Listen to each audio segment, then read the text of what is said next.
At 68, she had spent her whole life sacrificing for her son. But that day, her son placed a stack of documents on the table and said, "You don't need that much money anymore." $300,000. Her entire retirement savings. And she, too scared, too accustomed to silence, signed. But that wasn't the first time. And that was almost the last time she had anything left to hold on to. If you're watching this video, please subscribe to the channel and turn on notifications so you don't miss the next shocking stories. Like and comment the name of the city or country you're watching from, so I know how far my story has traveled in this world. Now, let me tell you the whole truth. I have spent a great deal of my life trying to figure out exactly when I stopped mattering to my own child. It wasn't a single moment. That's what people don't understand about this kind of thing. They imagine there's one clean break, one awful scene where everything becomes obvious, and you finally see the person in front of you for who they really are. But it doesn't work that way. Not in my experience. In my experience, it happens the way a house falls into disrepair. Slowly. So slowly you barely notice each crack as it forms, until one morning you walk into a room and realize the ceiling has been sagging for years, and you just never let yourself look up. I'm Margaret Hayes. I'm 68 years old. And until 14 months ago, I had spent the better part of 2 decades allowing my son to hollow me out one request at a time. I want to tell you this story the way it actually happened, not the way I've dressed it up in my head to make myself feel less foolish. Because the foolish parts are important. The parts where I said yes when I should have said no, those parts matter just as much as the parts where I finally stopped. The morning Nathan showed up, I was in the kitchen making tea. It was a Tuesday.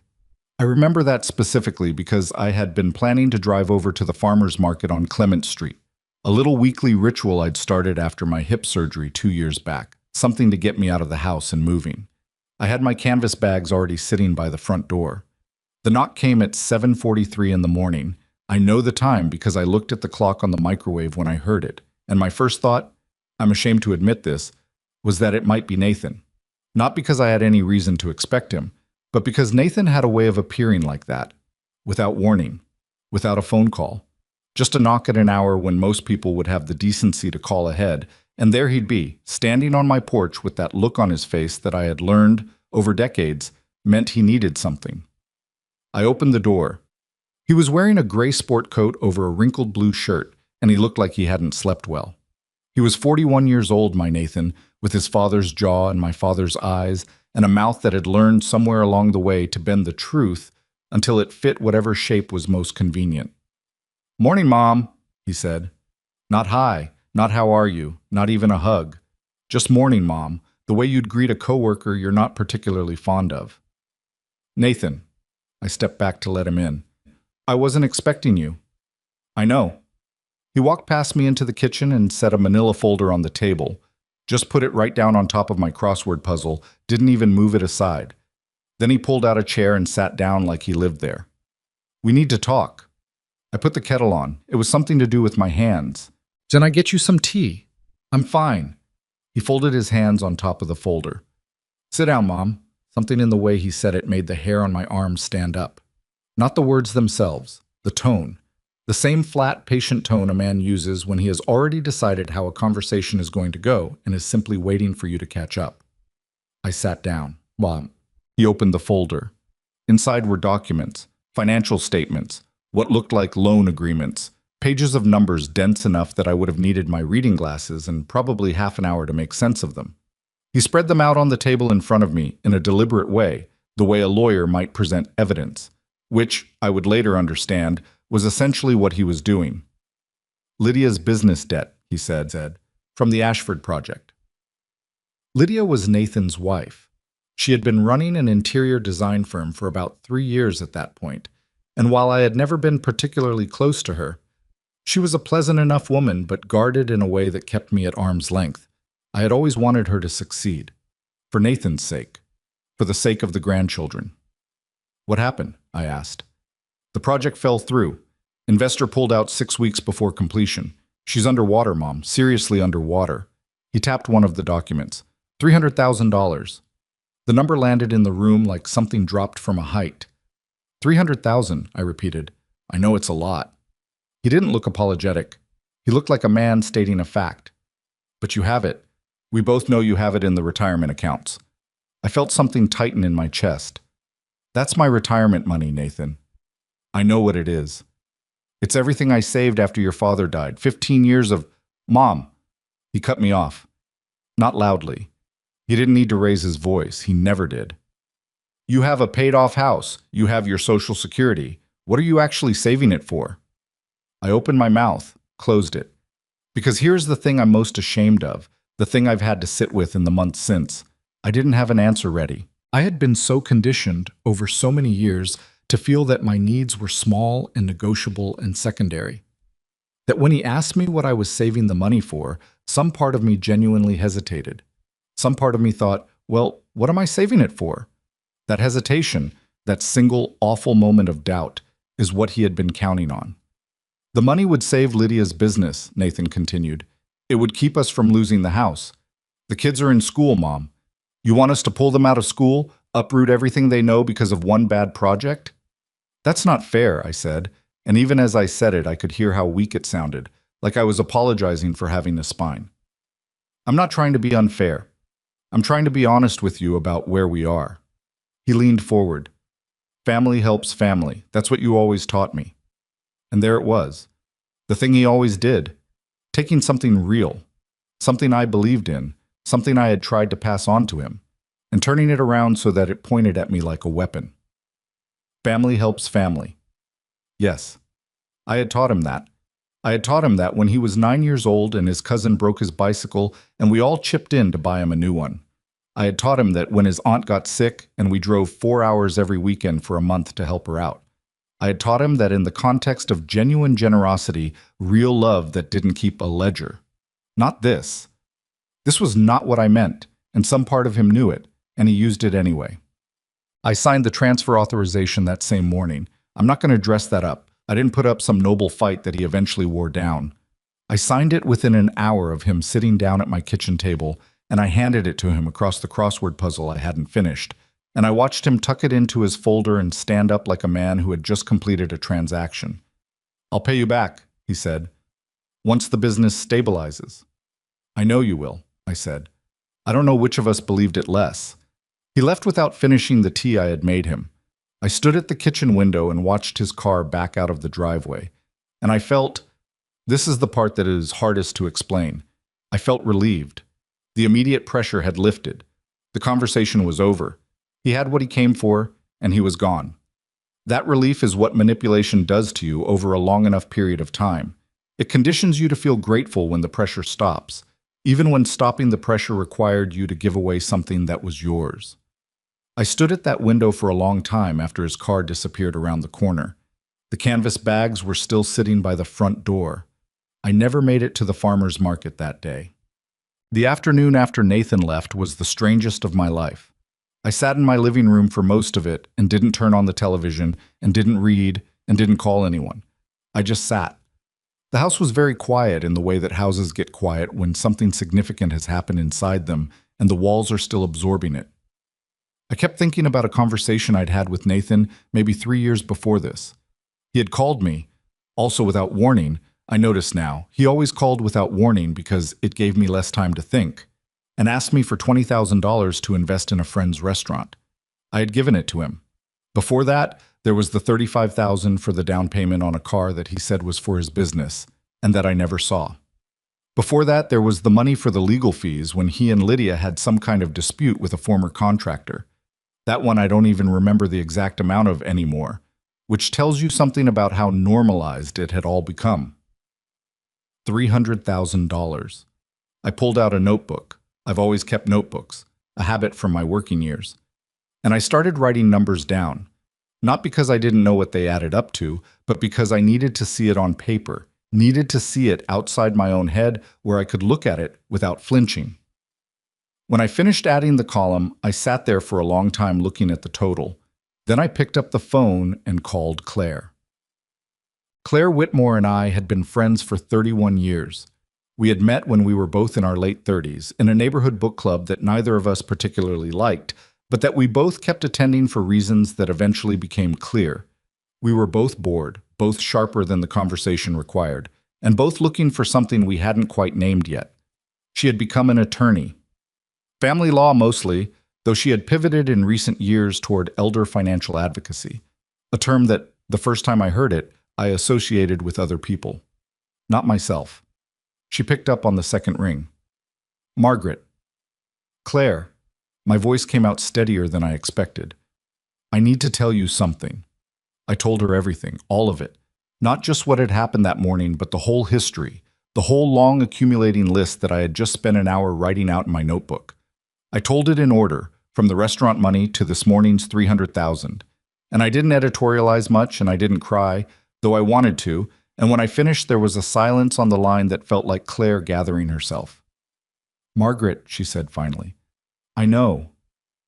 How long have you been letting this happen? A long time. Another pause. I heard her exhale. You are his mother, Margaret. You are not his personal bank account.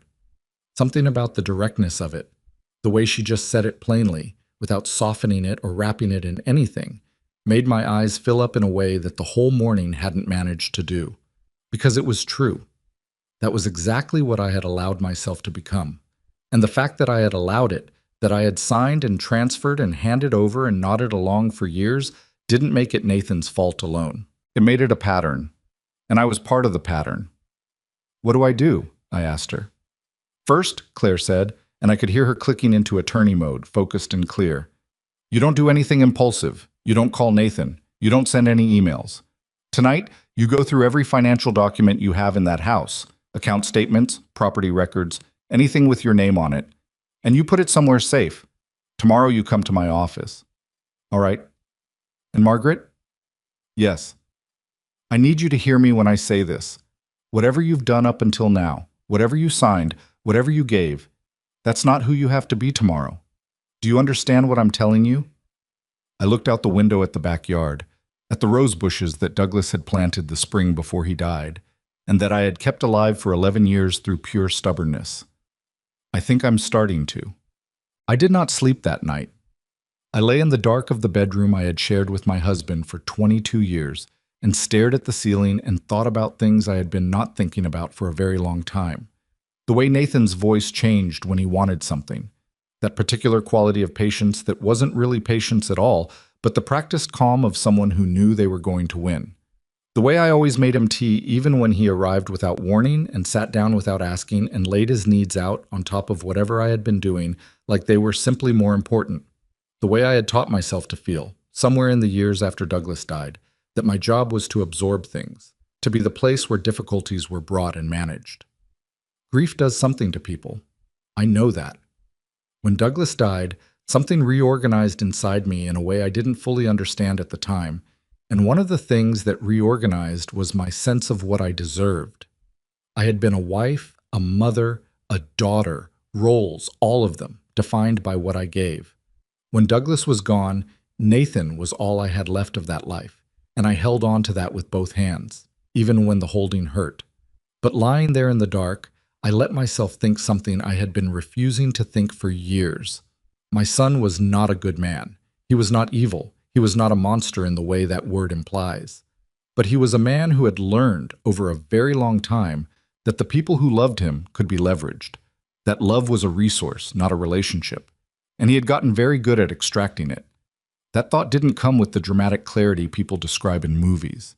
It came quietly, the way a truth comes after you've been circling it for years. It came and settled into me like something cold and certain, and I lay there in the dark and let it. Toward 3 a.m, I got up and went to the kitchen and made tea that I didn't drink. I sat at the kitchen table, the same table where Nathan had spread his documents 12 hours before, and I opened my notebook to a clean page. At the top of the page, I wrote a question. What if I stopped being afraid? I looked at it for a long time. Then I started writing. By the time morning came, I had filled 14 pages. Not plans? Not yet. Just things I had been refusing to let myself think, written out in plain language on plain paper.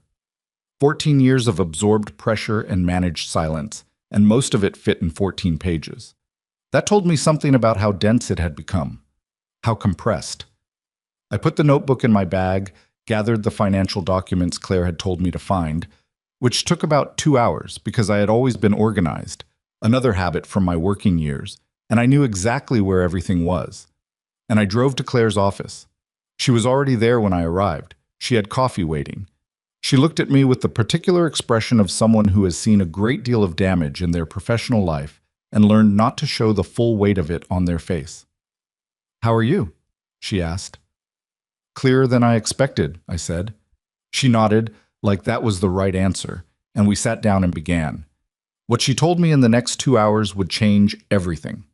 Not because it was surprising, almost none of it was surprising, which was perhaps the most disturbing thing, but because hearing it laid out by a professional, in a professional setting, with documents on the desk between us, stripped away the last of the familiar excuses I had been using to explain Nathan's behavior to myself. This was not a son who was struggling. This was not a son who made mistakes and needed his mother's help. This was a son who had been, for years, systematically extracting resources from the person least likely to refuse him. And I had made it very, very easy. I left Claire's office that afternoon with a folder of my own. Inside it were the first steps of a plan. Legal steps. Financial protection steps. Steps that would take time and would require me to do some things I had never done before in my life. I drove home slowly, taking the long way through the neighborhood, past the park where Nathan had learned to ride a bike, past the elementary school where I had attended every play and every science fair and every awkward chorus concert for 6 straight years, past the corner store where we used to stop on Sunday mornings, and I would let him pick out one candy, just one, and he always picked the same thing, those little watermelon gummies in the green bag. I drove past all of it, and I didn't feel nothing. I want to be honest about that. I felt something complicated and sad and heavy that I don't have a single word for. I felt the grief of a mother who has spent a long time loving a version of her child that may never have been entirely real. But underneath the grief, something else was there. Something that had been absent for so long I almost didn't recognize it at first. It felt like anger. Not the frantic, guilty kind of anger I had always been quick to suppress whenever Nathan did something that hurt me. Clean anger. The kind that comes when you finally let yourself acknowledge that something wrong has been done to you, and that you did not deserve it, and that the fact that it came from someone you love does not make it less wrong. I gripped the steering wheel. I pulled into my driveway. I sat in the car for a moment with the engine off and the afternoon light coming through the windshield, and I thought about the question I had written down in the dark at 3 in the morning. What if I stopped being afraid? For the first time in a very long time, I thought I might actually find out.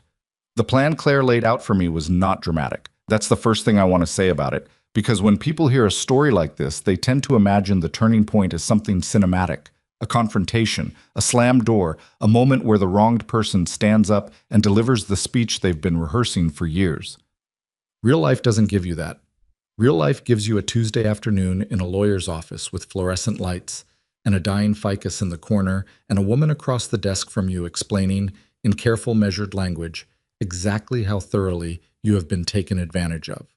Claire walked me through everything she had identified in the 2 hours since I'd arrived. She had already pulled up what she could access from public financial records, had cross-referenced some of the documents I'd brought, and had been on the phone with a colleague in financial law before I'd even finished my first cup of coffee. She was thorough in the way that only people who have seen genuine damage operate. Not panicked, not dramatic, just relentlessly focused on the facts and what needed to happen next. "First thing," she said, sliding a yellow legal pad across the desk toward me, "is that we freeze what's left. Whatever accounts Nathan doesn't have access to, we move them. Today if possible. Tomorrow at the latest. I have a contact at Evergreen Trust who can facilitate this without it triggering anything Nathan might be monitoring." "He monitors my accounts?" Claire looked at me with the particular patience of a woman who has learned not to show frustration. "I don't know yet, but I'd rather assume he does and be wrong about it than assume he doesn't and find out the hard way." I wrote down the name of the contact on the legal pad. My handwriting looked different than usual, smaller, more careful, like I was afraid of making a mistake. "Second," she continued, "I need you to pull your credit report today. All 3 bureaus. I can do it from here if you give me authorization." "Why?" She hesitated for just a fraction of a second, and that hesitation told me more than anything she said next. "Because the pattern of behavior you're describing, the repeated requests, the urgency, the way he always seems to know exactly what you have, That's not just a son who needs money, Margaret. That's someone who has access to information about your financial situation that you may not have consciously given him. I stared at her. Are you saying I'm saying I want to look before I speculate. She pulled her keyboard toward her. May I? I gave her the authorization.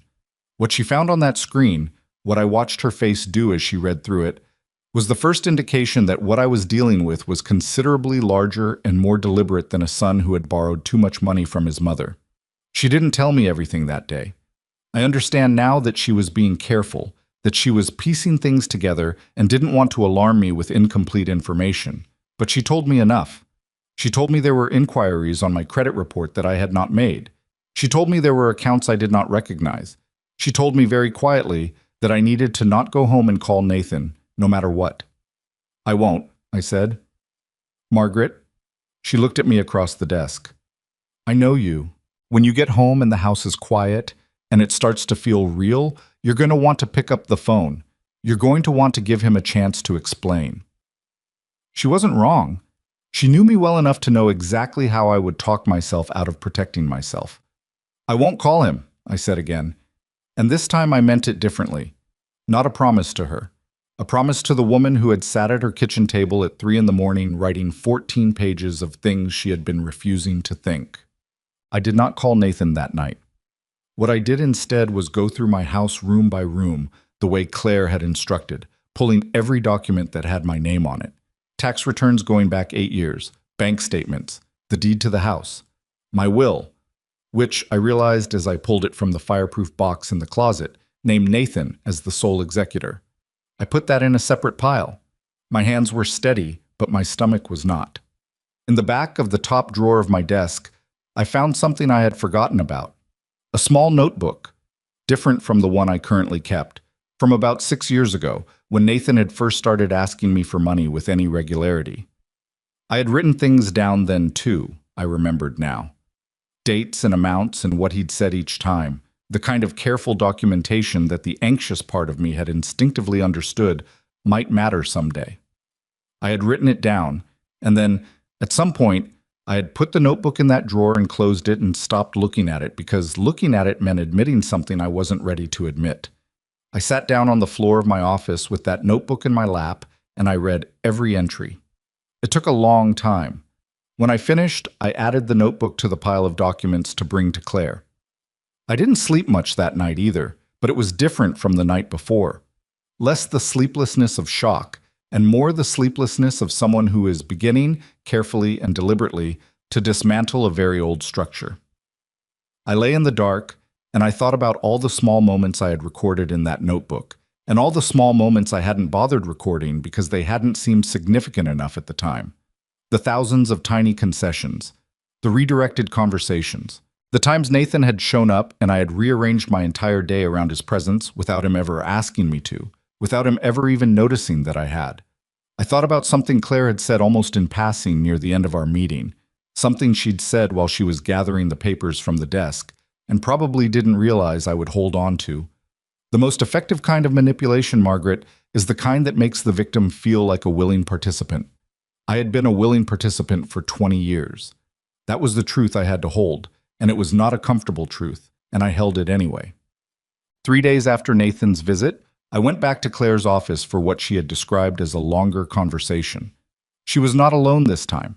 Sitting across the conference table from her was a man named Daniel Reeves, who Claire introduced as a financial crimes investigator she had worked with on several previous cases.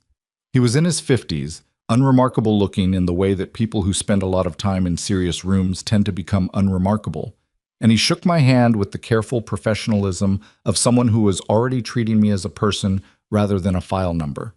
I appreciated that more than I could immediately articulate. "Mrs. Hayes," he said, "I've had a chance to review the preliminary information Claire shared with me. I want to be straightforward with you about what we're looking at, and I want you to ask questions if anything isn't clear." "All right," I said. He opened a folder. "In the 6 years leading up to last Tuesday, based on the documentation you've provided and the credit inquiry history we've pulled, we've identified 11 separate financial transactions between you and your son totaling approximately $460,000. I had done the math myself, sitting on the floor of my office. But hearing someone else say the number out loud in a conference room was different. It sat in the air between us like a thing with physical weight. That figure includes last Tuesday's transfer? I asked. Yes. 300,000 of that is from last Tuesday. The remaining 160 was over the preceding 6 years. I nodded. My throat felt tight, but my voice stayed even. I was learning, in those days, that you could feel something intensely and still function on the surface of it. That grief and fury and the specific shame of having been deceived by someone you raised didn't have to shut you down. They could, in fact, fuel a very particular kind of clarity. Now, Daniel said, and here his tone shifted almost imperceptibly, just a fraction more careful, more measured. I need to ask you some questions about the inquiries on your credit report, specifically about 2 accounts that were opened in your name in the last 18 months. I looked at him. I didn't open any accounts in the last 18 months, I said. I know, he said. That's what I need to talk to you about. Well, the accounts had been opened at a regional bank I had never used, using my social security number, my date of birth, my home address, and what appeared to be a scan of my driver's license. The total credit extended across both accounts was $72,000. Both accounts had been used, not extravagantly, Daniel explained, which was part of what had made them hard to spot initially. Small purchases, regular transfers, the kind of pattern that looked like ordinary use if you weren't looking for anything specific. The billing address for both accounts was not my house. It was a P.O. box registered to a company called Hargrove Consulting Services. A company that, Daniel told me with the same flat professional calm, did not appear to have any actual business operations. A company that had been incorporated in Delaware 14 months ago. I listened to all of this, and I thought about Nathan sitting at my kitchen table 3 days ago. That folder spread out in front of him, explaining to me that he needed $300,000 to bail out Lydia's design business. I thought about how certain he had been, how practiced, how the whole thing had unfolded with a smoothness that I now understood came from rehearsal, not just of the speech he gave me, but of an entire structure that had been built, piece by piece, before he ever knocked on my door. Mrs. Hayes, Daniel said, "Are you all right?" "No," I said honestly, "but I'm listening. Please keep going." He looked at me with something that might have been a small amount of respect. The P.O. box and the company structure suggest this wasn't improvised. Someone put planning into this. Whoever opened these accounts either had your personal documents or access to a source that could reproduce them convincingly. He didn't say Nathan's name. He was too professional for that at this stage. But we all 3 sat in that room with Nathan's name between us like a 4th person at the table. "What do I do?" I asked.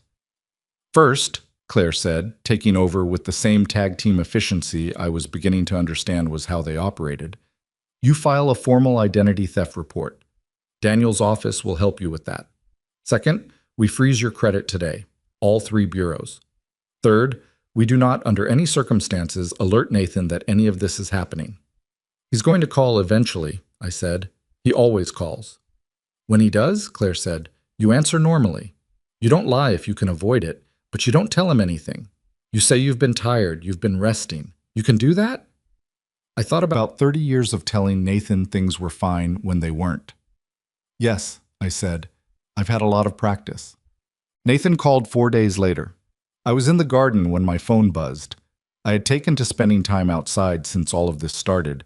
Something about being near the rose bushes made me feel steadier, though I couldn't have explained exactly why. And I looked at the screen and saw his name and felt the old familiar tightening in my chest. Not fear exactly. Something more complicated. The residual muscle memory of a woman who had spent decades bracing herself before talking to her own son. I let it ring twice. Then I answered. "Mom." His voice was exactly the same as always. That was the thing that still caught me, even then.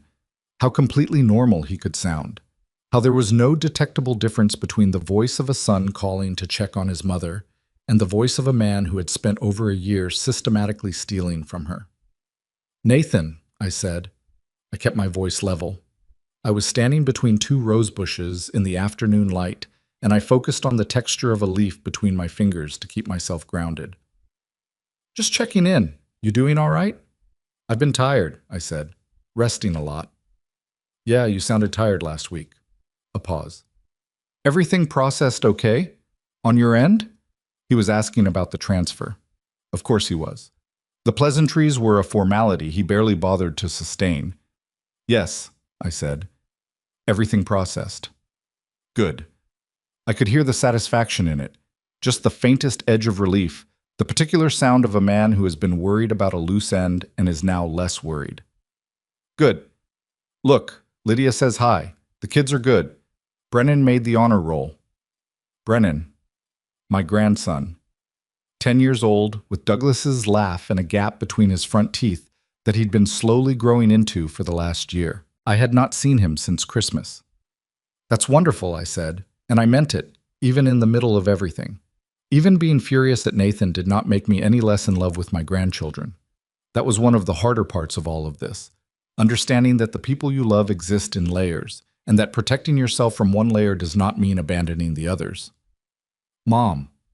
Nathan's voice shifted almost imperceptibly, just a degree or two more casual, the way a person sounds when they're about to say something they've been working up to. I've been thinking, the business restructuring is going to take a few months.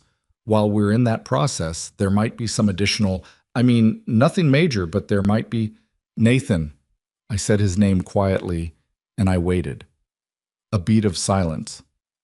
I can't right now, I said. I'm sorry. Another beat, longer. Can't what? He said carefully. Have this conversation. I'm in the garden, and I'm tired, and I'll talk to you another time. I made my voice gentle. Not aggressive, not alarmed, just done. Give the kids my love. I hung up. I stood there for a moment between the rose bushes with my phone in my hand and my heart beating about twice as fast as it should have been, and I thought, that's the first time in decades I've ended a conversation with Nathan on my own terms. It was such a small thing. It should not have felt as significant as it did. The call I did not expect came 6 days after that. I was sitting at the kitchen table going through the paperwork Claire had sent over for the credit freeze when my phone rang with a number I didn't recognize. I almost didn't answer. I had been more cautious about unknown numbers since all of this started. But something made me pick up. Is this Margaret Hayes? A woman's voice. Young or youngish. Careful. Yes, I said slowly. This is Lydia. I put down the papers. Lydia Hayes. My daughter-in-law. Nathan's wife. The woman whose design business debt had been, according to Nathan, the entire reason he needed $300,000 of my retirement money. Lydia, I said, I wasn't expecting you to call. I know. There was something strained in her voice, a tightness that I might have attributed to nerves if I hadn't been, in those weeks, learning to pay closer attention to what I heard underneath the surface of things. Mrs. Hayes, She stopped, started again. I need to tell you something, and I need you to know before I say it that Nathan doesn't know I'm calling you. The back of my neck prickled. I'm listening, I said. What she said next took about 4 minutes, and in those 4 minutes, the story I had been assembling in Claire's conference room rearranged itself into a shape that was both more and less comprehensible than what I had understood before. Lydia's design firm had not, she told me, actually accumulated $300,000 in debt. The Ashford project had fallen through. That part was true, but the resulting loss to the firm was closer to $40,000. Significant, but manageable. The firm was not in crisis. She had not been drowning. She had not known, until approximately 2 weeks ago, that Nathan had gone to my house at all. He told me he was visiting you for the day, she said. Her voice was flat in the way that voices get when someone has done their crying privately and is now running on something colder. He came home and said the visit was good. He did not tell me he had taken money from you. He did not tell me he had told you that the debt was mine. I sat very still. Lydia, I said carefully, why are you telling me this now? A silence, long enough that I wondered if she was still there. Because I found something, she said, in his office, at home. Another pause. Mrs. Hayes, I've been married to your son for 13 years. I know what he's like. I've made my choices about what to look past and what not to, and that's between me and my own conscience. But what I found in that office, what he's been doing, it's not just about you and me anymore. It's bigger than that, and I can't look past it. What did you find? I asked. She told me. And the thing she told me made the $300,000 and the fake accounts, and the P.O. box registered to a shell company feel like the small, legible part of something much larger and much darker that had been operating underneath the surface of my son's life for considerably longer than I had known. I gripped the kitchen table with my free hand. Lydia, I said when she finished, I need you to call a woman named Claire Whitmore. I'm going to text you her number right now. Call her today, not tomorrow, today. Is she a lawyer? Yes. She's the best one I know. And Lydia, I hesitated because what I was about to say felt important to get exactly right. Whatever's happening with you and Nathan, whatever you decide about your marriage, that's yours to figure out. But the children, you understand what I'm saying? A very brief silence. I understand, Lydia said. And in the way she said it, I heard a woman who had been thinking about her children for longer than she'd been thinking about anything else. We hung up. I sat at the kitchen table for a long moment. Then I texted Claire. Call me as soon as you can. Something significant has happened. Claire called back within 20 minutes. I told her everything Lydia had said, in order, without editorializing. Claire listened without interrupting, which was not her natural mode. She was a woman who asked clarifying questions reflexively, and her silence throughout told me she understood that what I was relaying was not a story she should interrupt. When I finished, she said, All right. Just that. All right. Claire, I said, what is he involved in? Margaret. Her voice was precise and steady. I need you to do something for me right now, and I need you to do it today. What? Pack a bag. Not everything. Just what you need for a week or two. Your important documents, your medications, your laptop. Pack it, and don't tell anyone you're doing it. I looked around my kitchen, at the rose bush through the window, at the crossword puzzle I still hadn't finished, a different one from 3 weeks ago, but similarly abandoned. At the house I had lived in for 26 years, the walls that had absorbed 3 decades of my life. Where am I going? I asked. My sister's place in Carver Beach. You've met her once, I think? Eleanor. She has a spare room and she doesn't ask questions. You'll be safe there while I get a clearer picture of what we're dealing with. Claire. I didn't know how to frame what I wanted to ask. How bad is this? She took a breath. I don't know yet. I need to talk to Daniel, and I need to talk to Lydia, and I need to look at what she found. But Margaret, she paused, and in the pause I heard something I had almost never heard from Claire Whitmore in 31 years of friendship, a small, controlled edge of alarm. I think you should pack tonight. Well, I packed that evening. I moved through the house the way you move through a place you're not sure you're coming back to, carefully, paying attention to things you might otherwise walk past. I packed practical things first, documents in a waterproof folder, medications in a zippered pouch, my laptop with the charging cable coiled beside it. Then I stood for a while in the middle of my bedroom trying to decide what else mattered, and found that the list was shorter than I'd expected. I took the small framed photograph from my nightstand. Douglas and me, early years, standing in front of a rental car somewhere in the Southwest on a trip we'd taken when Nathan was 9. All 3 of us squinting into the sun with the specific happiness of people who don't know yet how things will turn out. I packed it carefully at the top of the bag where it wouldn't get bent. I took the old notebook from my desk drawer, the one with 6 years of dates and amounts, and Nathan's words written in my careful, worried handwriting. I went to my kitchen and stood at the table for a long moment. I had a piece of paper in front of me and a pen, and I was trying to decide whether to write a note, and if so, what to say in it. I wrote 4 sentences. I put the paper on the kitchen table, in the center, where it could not be missed. Then I picked up my bag and I walked out the front door of my house, and I locked it behind me and I got in my car. I didn't cry. I thought I might, pulling out of the driveway for what might be the last time in a long while, but I didn't. I felt instead something I can only describe as the particular weightlessness of a woman who has made a decision that she cannot take back and has made it anyway and is still breathing. The drive to Carver Beach was 2 hours and 40 minutes. I took it slowly, stopping once for gas and once because I needed to stand outside in the evening air for a few minutes and let my legs remember how to work.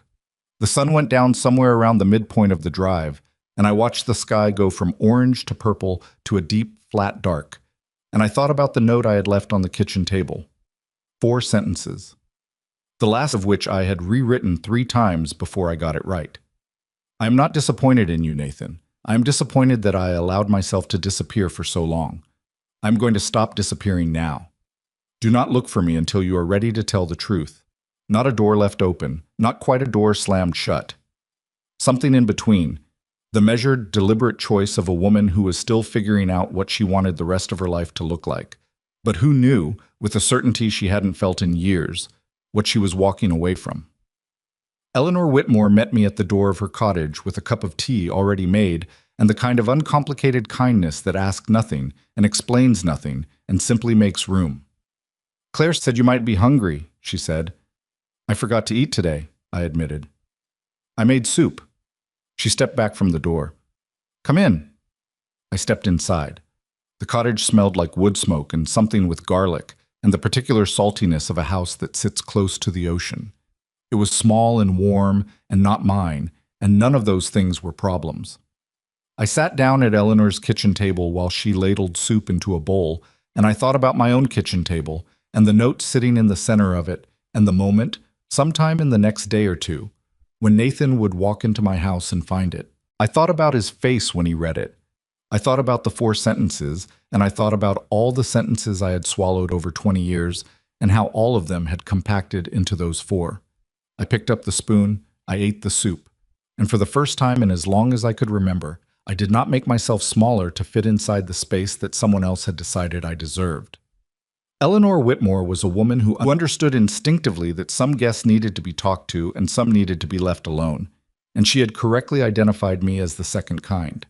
For the first 3 days at the cottage, she fed me, pointed me toward the spare bathroom, and otherwise gave me the extraordinary gift of silence. She was 10 years older than Claire, somewhere in her mid-70s, with white hair she kept in a loose braid and a habit of doing crossword puzzles at the kitchen table in the early morning that made me feel, in a way I couldn't entirely explain, like I was in the right place. We did not discuss why I was there. We did not discuss Nathan. We sat at her kitchen table in the mornings with our respective puzzles and our respective cups of tea, and the ocean was close enough that you could hear it if the wind was right, and for 3 days that was enough. On the 4th day, Claire drove down. She arrived around noon, and Eleanor made sandwiches and then excused herself with the tact of a woman who has spent a lifetime knowing when to leave rooms. And Claire and I sat across from each other at the kitchen table with the sound of the ocean in the distance and a folder between us that was considerably thicker than the one Nathan had laid on my kitchen table 20-some days ago. Before I start, Claire said, I want to ask you how you're doing. And I want an honest answer, not the one you give people so they'll stop worrying. I thought about it.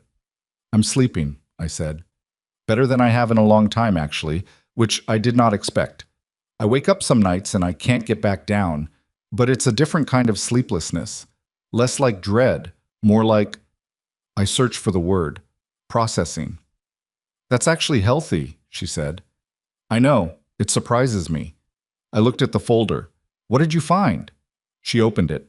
What followed was approximately 2 hours of information that I will try to relay the way she relayed it to me, in order, building from the comprehensible toward the parts that still, even now, require a deliberate effort to fully absorb. The shell company, Hargrove Consulting Services, was not the only one. Daniel Reeves and his team had identified 3 additional entities incorporated across 2 states over the preceding 4 years, all of them structured similarly: Delaware or Wyoming registrations, minimal paperwork, no verifiable business activity, P.O. box addresses. Each one had been used briefly and then gone dormant, replaced by the next. It was the kind of structure, Claire explained, that people build when they want layers of separation between themselves and money that is moving in directions it should not be moving. Moving toward what? I asked. That's still being determined, she said. But the picture that's emerging... She paused, chose her next words carefully. Nathan has been operating as a middleman between people with money that needs to appear legitimate and structures that can make that happen on paper. Your accounts, the ones opened in your name without your knowledge, were part of that. They were used to move funds in amounts small enough not to trigger automatic reporting, a technique called structuring.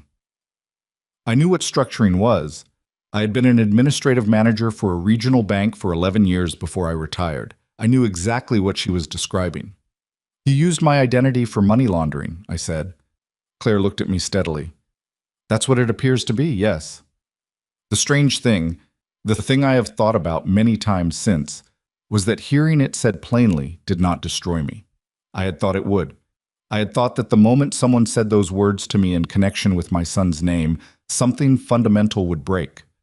But it didn't. Maybe because I had been sitting with the shape of it for days already, circling it in my mind at 3 in the morning, and at some level I had already absorbed the blow before it landed officially. The 300,000, I said. We believe that transfer was partly legitimate, covering real exposure he had from a deal gone wrong, and partly used as a consolidation. Moving money from your account to accounts he had more control over. She turned a page. Lydia confirmed that the design business debt she allegedly accumulated was fabricated. The Ashford project loss was real, but approximately $40,000, not $300. Nathan inflated it. She knew? No, she didn't know the extent of it. She knew Nathan handled their finances in ways she wasn't fully informed about, and she had made a choice not to push too hard on that. Claire's voice was carefully neutral. But when she found the documents in his home office 2 weeks ago, she understood what she was looking at. What did she find? Claire slid a page across the table toward me. It was a printed summary. Daniel's office had prepared it, and I looked at it and then looked away and then made myself look back. Account numbers, amounts, dates. The names of 2 individuals I did not recognize annotated with the note persons of interest, ongoing federal investigation. Federal. I set the page down. Claire, I said, is my son in trouble with federal investigators? He's been on their radar for approximately 8 months, she said quietly. The work Daniel's office has been doing in the last few weeks has been partly in coordination with them, which is why this has moved quickly. They already had pieces. We helped fill in some gaps. I looked out the window at this narrow strip of ocean visible between the houses across the street. A gray Tuesday sky. Flat water. A single boat somewhere in the middle distance. The people he was working with, I said. The names on that page. Margaret, tell me. She told me. And that was the moment. Not the shell companies, not the structuring, not even the $300,000 lifted from my retirement accounts.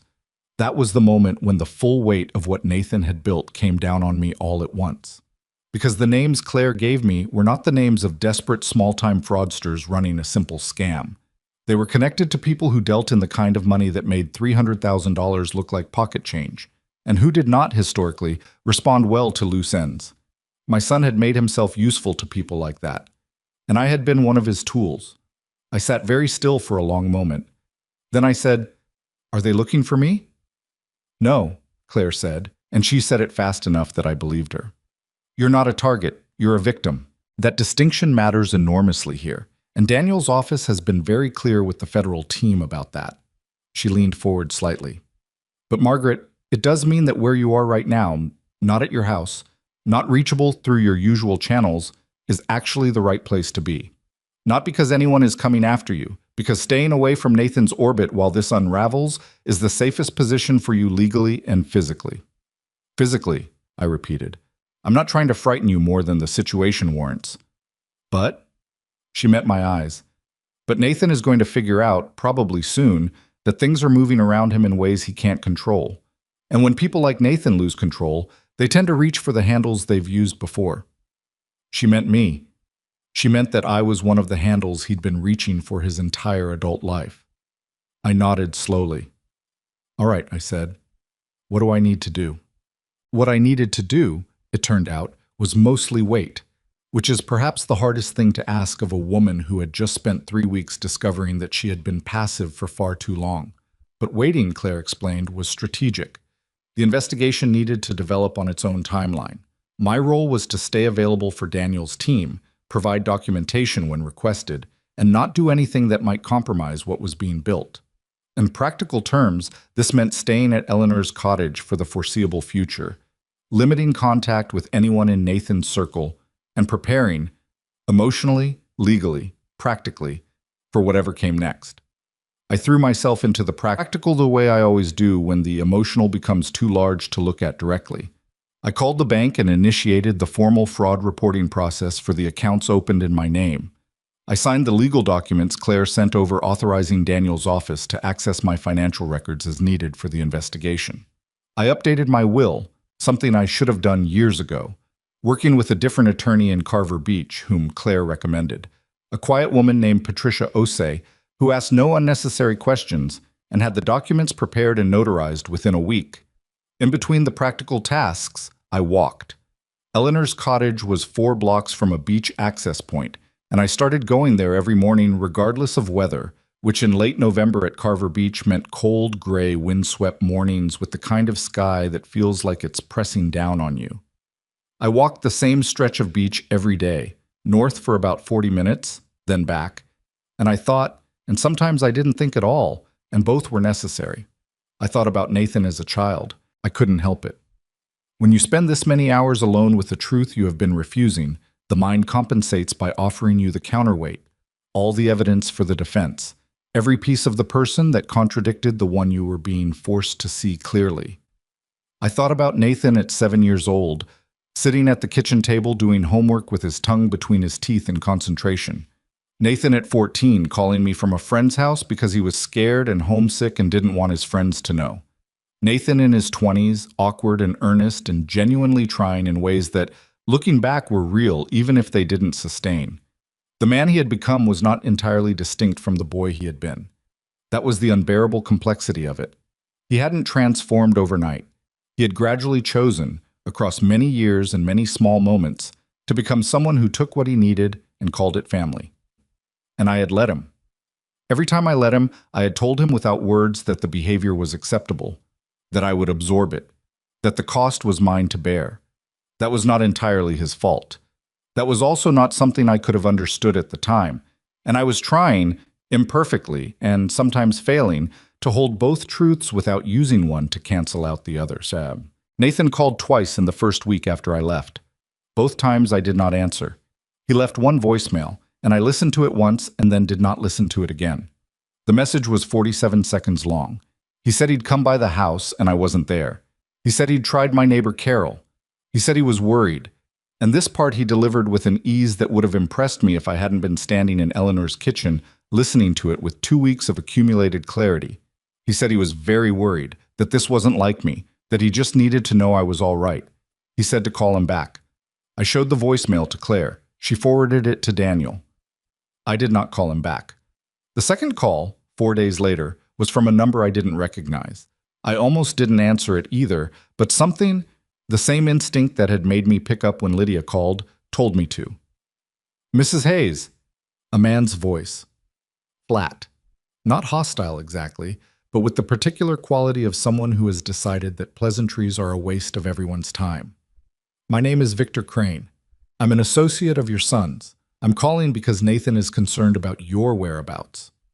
I looked out Eleanor's kitchen window at the narrow strip of gray ocean. I'm not sure how my whereabouts are any of your business, Mr. Crane, I said. A brief pause. Nathan asked me to reach out. He says you left without telling anyone where you were going, and as a family matter, he's Mr. Crane. I said it quietly, but I did not soften it. If Nathan wants to speak with me, he has my phone number. He called it twice and I didn't answer. You can tell him that's not an oversight. Another pause. Longer. I'll relay that, he said. You do that. I waited to see if he would say anything else. He didn't.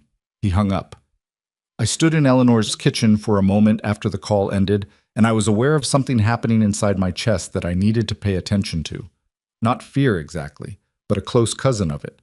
The kind of physical warning signal that the body sends when it registers a threat before the mind has fully processed it. Victor Crane's voice had been careful in a specific way. The way someone speaks when they are accustomed to having their calls returned. I texted Claire. Someone named Victor Crane just called me. He said Nathan asked him to reach out. His number is... And I sent the number. Her response came back within 4 minutes. Do not speak to him again. Forwarding this to Daniel now. Are you okay? I typed back, yes, shaken, but okay. Then I put the phone down and I made tea and I stood at the kitchen window and watched the gray strip of ocean and breathed. It was Daniel Reeves who told me about Victor Crane 2 days later in a phone call that lasted almost an hour.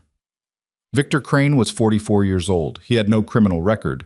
at least not in his own name, but he appeared in the background of several financial investigations over the preceding decade as a name that kept surfacing without ever quite becoming a formal target.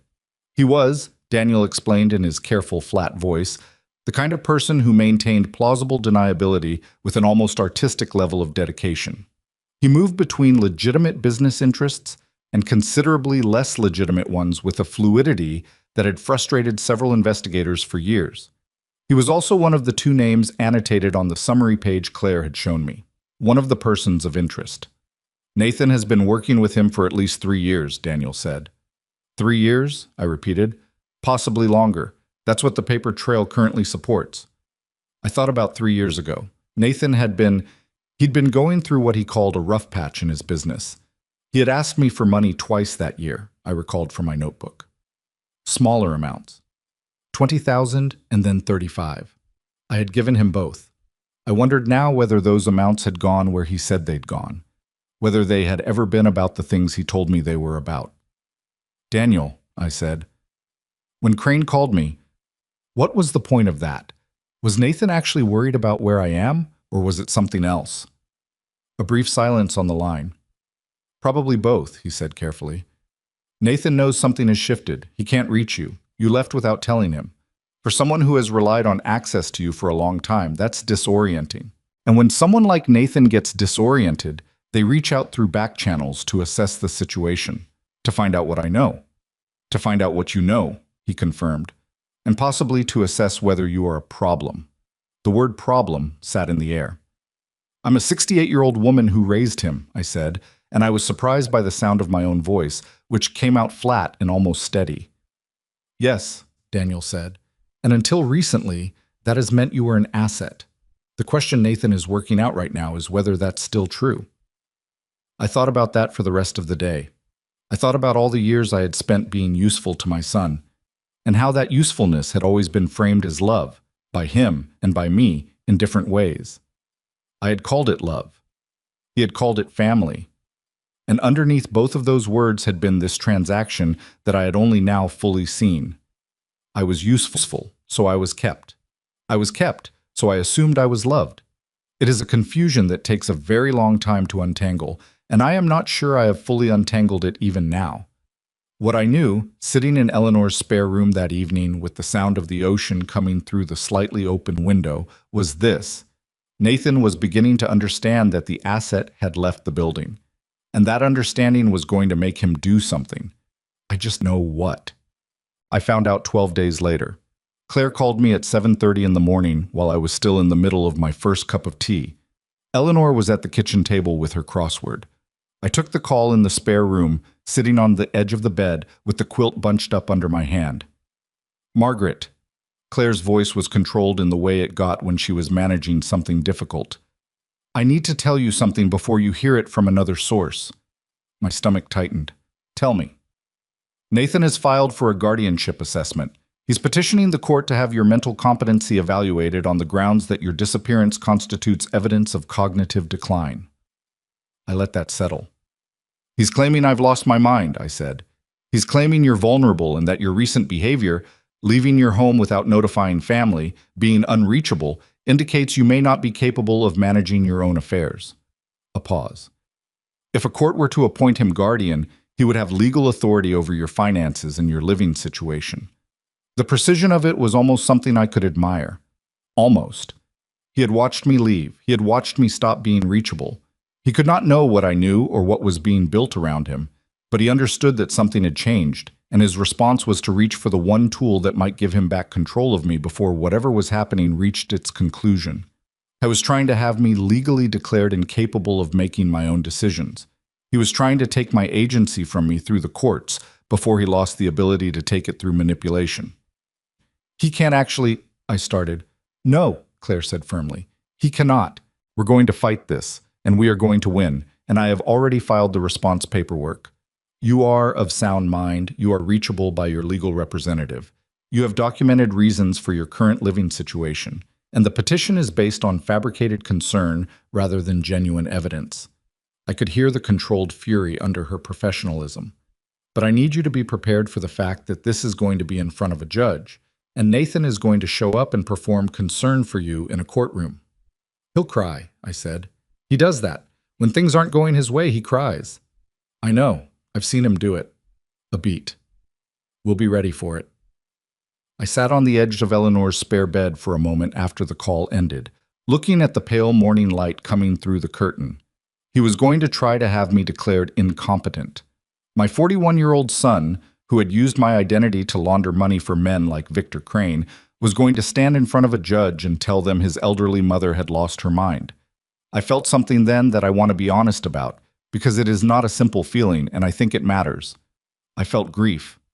Under the fury and the cold clarity and the hardening resolve, there was grief. Not for the Nathan who was doing this, not for the man who had made these choices and was now trying to protect them at my expense, but for the son who had existed before all of this, for the boy with his tongue between his teeth doing homework, for the possibility of a different story that this one had foreclosed. I let myself feel it for about 4 minutes. Then I got up, went to the kitchen, poured myself more tea, sat down across from Eleanor, and picked up my crossword puzzle. Eleanor looked at me over her reading glasses. Bad news? Manageable news, I said. She nodded and returned to her puzzle. That was the right answer, and she knew it. The guardianship hearing was scheduled for 3 weeks out. In those 3 weeks, 2 things happened that I did not anticipate. The first was Lydia. She called me again 10 days after our first conversation. She was speaking quietly, the way you speak when you don't want someone in the next room to hear you, and I realized she was probably still in the house she shared with Nathan, which itself told me something about how complicated her situation was. Leaving a marriage, especially one with children, especially one where money is controlled by the other person, is not a decision made in a single night. I understood that. I had watched women navigate it over the years, and I knew how many calculations were involved, how many factors that seemed straightforward from the outside were anything but from the inside. I wanted you to know, she said, that I talked to the investigators, Daniel's office. I gave them the documents I found. You did? Last week. She was quiet for a moment. It took me a while to decide, not because I was trying to protect him, I'm past that, but because of what it means, for the kids, for what the next few years look like. I know, I said, and I did know. I knew what she meant in the specific and bone-deep way that only people who have loved the same person, from different directions, can know each other's pain. Mrs. Hayes, she paused. I'm sorry for what he did to you. I know that doesn't fix anything. It doesn't, I agreed, but it means something that you said it. She was quiet again. Then, I'm looking at apartments in Millfield, closer to my mother. I haven't told Nathan yet. Don't tell him until you're ready to move, I said. Not before. I know. A small pause. You learned that the hard way. The very hard way, I said. After we hung up, I sat for a long time thinking about Lydia, about the two of us, a woman in her early 40s and a woman in her late 60s, connected by the same man's capacity for deception, sitting in our respective rooms trying to figure out what our lives looked like from here. There was something both terrible and oddly fortifying about that parallel. We had both been reduced to instruments by the same person. We were both, in our different ways, choosing not to remain that way. The second thing that happened in those 3 weeks was the letter. It arrived at Eleanor's address, which told me that Nathan had been working harder to find me than I had known, because only Claire and Daniel and Eleanor knew where I was staying, and none of them had told him. I still do not know precisely how he found the address. I suspect he hired someone, which was itself a revelation about how far he was willing to go. The letter was handwritten, 4 pages, in Nathan's angular script that I had recognized since he was 12 years old, learning to stop printing and write in cursive. I will not reproduce all of it because some of it was private in ways that even now feel like they belong to me and not to the story. But I will tell you the shape of it. The first page was apology, carefully worded apology, the kind that sounds contrite until you read it closely and notice that every expression of regret is followed by an explanation that redirects the blame. I'm sorry for what happened, but you have to understand the position I was in. I'm sorry I wasn't honest with you, but you never really asked questions.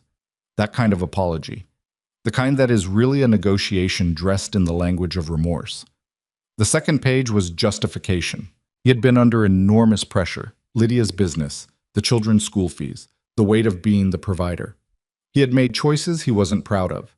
He was not a bad person, just a person who had been in a bad situation and had made bad decisions. He needed me to understand that the man I raised was still in there somewhere. The third page was appeal. He needed me to come forward, to speak to the court on his behalf, to tell them that I was not a victim, that everything that had been done with my knowledge and consent, that I had understood what I was agreeing to when I transferred the money. I read that page 3 times. He was asking me to commit perjury. He was asking me to lie to a court of law, to recant the fraud reports, to say that I had understood and agreed to all of it, which would protect him from the charges being assembled while simultaneously making me look either complicit or mentally unstable. The fourth page was, at its core, a threat wrapped in the language of love. If I didn't do this, the legal process would destroy the family. The children would be without their father. Everything we had built together, all the years, all the holidays, all the things that made us family, would be lost. Was I really willing to let that happen? I put the letter down on Eleanor's kitchen table. I picked up my phone and called Claire. "He found my address," I said when she answered, "and he sent a letter asking me to tell the court I agreed to everything." The silence on Claire's end lasted about 3 seconds. "I'm going to need you to put that letter in a plastic bag without touching it any more than you already have," she said. "And I'm going to need Daniel to see it today." "That bad?" "Margaret," her voice was very level, "he just put his request that you commit perjury in writing, in his own handwriting, and sent it to an address he was not supposed to know." A pause. "Yes, that bad. That very, very bad. For him." I looked at the letter on the table. For him. I thought about the boy who had learned to write in cursive at my kitchen table, the same kitchen table where he had laid out his folder of documents and asked me for $300,000. The same kitchen table where the note I had left him was still sitting, probably undisturbed. I got a plastic bag from Eleanor's cabinet. I picked up the letter by its edges. Daniel called me that evening. The letter, he told me, combined with the documentation Lydia had provided and the financial records they had been compiling for weeks, had been enough. The investigation that had been moving carefully and methodically was now moving with considerably more urgency. He could not give me details. There were legal limitations on what he could share and when, but he wanted me to know that the situation was developing, that I needed to be prepared for things to happen relatively quickly, and that when they did, it was likely to become public. "How public?" I asked. "Local news public, at minimum," he said. "Possibly more, depending on how the federal piece develops." I thought about what it would mean for people in my neighborhood to see Nathan's name in the news, for his children, my grandchildren, to go to school while this was happening, for Brennan, 10 years old with Douglas's laugh, to have to understand any part of this at an age when understanding was not yet fully available to him.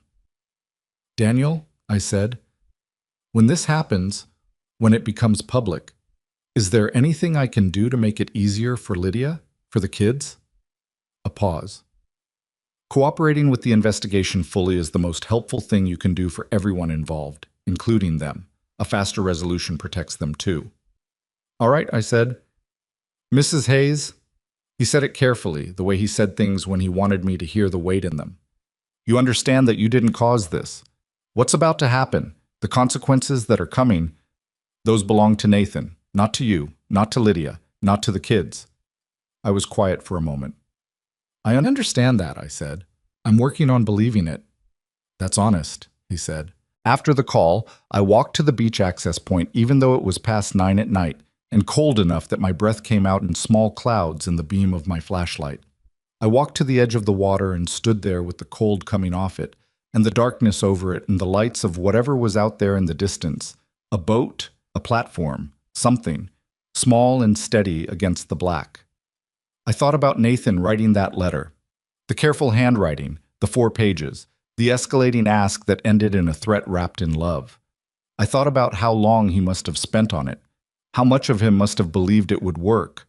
I thought about the version of me he was writing to, the woman who would read that letter and feel the old pull, the old fear, the old conviction that her job was to absorb things and protect him from the consequences of his own choices. The woman who had signed the transfer authorization within an hour of him sitting down at her kitchen table.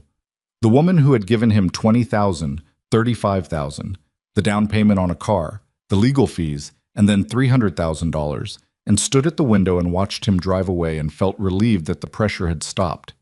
That woman had received that letter, and she had put it in a plastic bag and called her lawyer. That was what change looked like, I thought. Not a single dramatic moment, not a speech, not a door slammed, just a woman making a different choice than the one she had always made before, quietly, in a kitchen in a cottage by the ocean when nobody was watching. I stood at the water's edge for a while longer. Then I walked back to the cottage, let myself in, and went to sleep. The arrest happened on a Wednesday morning, 5 weeks after I had walked out of my house with a bag and a waterproof folder of documents and driven 2 hours and 40 minutes to a cottage by the ocean. I was not there when it happened. I learned about it the way I had learned about most of the significant developments in those weeks. Through Claire, who called me at 8:17 in the morning while I was standing at Eleanor's kitchen window, watching a pair of birds argue over something in the yard. "It's done," she said. 2 words. I knew exactly what they meant. I set down my tea. "When?" "About 40 minutes ago. Daniel's office coordinated with the federal team. They picked him up at the house." A pause. "Lydia and the children weren't home. She had taken them to her mother's last night." I thought about that. About Lydia loading her children into the car the night before, knowing what the morning would bring, carrying that knowledge alone through the bedtime routine and the darkness and whatever she told herself to get through it. I thought about what it cost her to do that, to know and to keep it, and to make sure her children were somewhere safe before the world came apart. "Is she all right?" I asked. "She's with her mother. Claire Osei, the attorney I recommended to her, is with them." A brief pause. "She's not all right in the way that anyone would be all right after this. But she's safe, and she has support." "And Victor Crane?" "Taken in for questioning simultaneously. I don't have details on that piece yet. That's the federal side, and they don't share everything in real time." I stood at the window for a moment. The birds had resolved their argument or abandoned it. The yard was quiet now. The narrow strip of ocean was visible in the gap between the houses across the street, the same gray Tuesday shade it always seemed to be, indifferent to the fact that my son had just been arrested. "Claire," I said, "what happens now?" "Now," she said, "we get ready for the next part, which is going to be harder than you think, in different ways than you're expecting." She was right about that. She was almost always right about the things I did not want to hear. The guardianship petition, which Nathan had filed 3 weeks earlier in what I now understood had been a preemptive move to discredit me before the investigation closed around him, was formally dismissed 4 days after his arrest. The timing was almost elegant in a grim way. He had tried to have me declared mentally incompetent to protect himself from fraud charges, and now the fraud charges had arrived before the petition could do him any good, and the whole construction collapsed under its own weight. The judge who dismissed it, I was not present in the courtroom, Claire handled it, apparently made a comment from the bench that Claire described to me that evening on the phone with a particular quality in her voice that I recognized as barely contained satisfaction. The judge had noted, Claire told me, that the petition appeared to have been filed not out of genuine concern for the petitioner's ward, but as a mechanism of legal pressure, and that the court did not look favorably on the use of its processes for such purposes. "She said that?" I asked. "Not in those exact words, but that was the substance of it." A pause. "She also said, and this is the part I want you to hear, that your conduct throughout this period, including your cooperation with the investigation and your clear-eyed legal decisions, was entirely inconsistent with the picture of cognitive decline the petition had attempted to construct." I was quiet for a moment. "She didn't know me 3 months ago," I said. "Before all of this, she might have looked at my life and wondered. Margaret, I'm not being self-pitying, I'm being accurate. I'd been thinking about this in my morning walks, turning it over on the cold November beach. 3 months ago, I would have given Nathan whatever he asked for and then called Claire to tell her about it, and then spent a week explaining to myself why it had been the right thing to do. The woman who would have done that, a judge looking at her life, might have had questions. A judge looking at her life, Claire said carefully, would have seen a woman who was being systematically manipulated by someone she trusted. That's not cognitive decline. That's abuse. I took the word in, turned it over.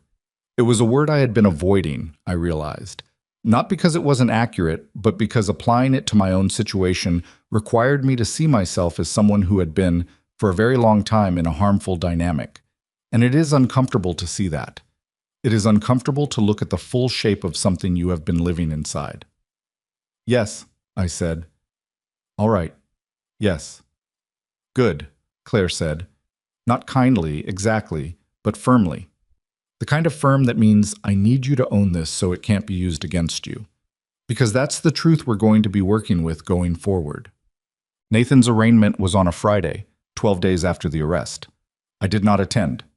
Claire advised against it, not legally, but practically. The courthouse would have press. Nathan's attorney would be there. The whole machinery of a public proceeding would be in motion, and the risk of me being present in a way that could be photographed, questioned, or used to complicate the narrative was not worth whatever I might have gained from watching. What I would have gained, if I'm honest, was unclear even to me. Closure is what people say they want from moments like that. But I've come to believe that closure is mostly something we tell ourselves we're looking for when what we're actually doing is trying to find a way to make the enormity of a thing small enough to hold. No courtroom does that. No moment does that. You hold the enormous thing not by finding a container for it, but by learning to live alongside it. I stayed at the cottage. Eleanor made pancakes that morning, which I would not have asked for, and which was exactly the right thing. We ate at the kitchen table and did not talk much, and afterward I walked to the beach and stood at the water for a long time. Claire called me that afternoon with the details. Nathan had been charged with wire fraud, identity theft, money laundering, and obstruction of justice. The last charge related specifically to the letter he had sent me asking me to lie to the court. He had entered a not guilty plea, which surprised no one. His attorney, a man named Portsmouth, whom Claire described as expensive and not without skill, had requested bail, which had been set at an amount that meant Nathan would need to liquidate assets he may or may not have had clean access to. The question of whether he could make bail was still, as of Friday afternoon, unresolved. Victor Crane? I asked. Federal charges, separate proceeding.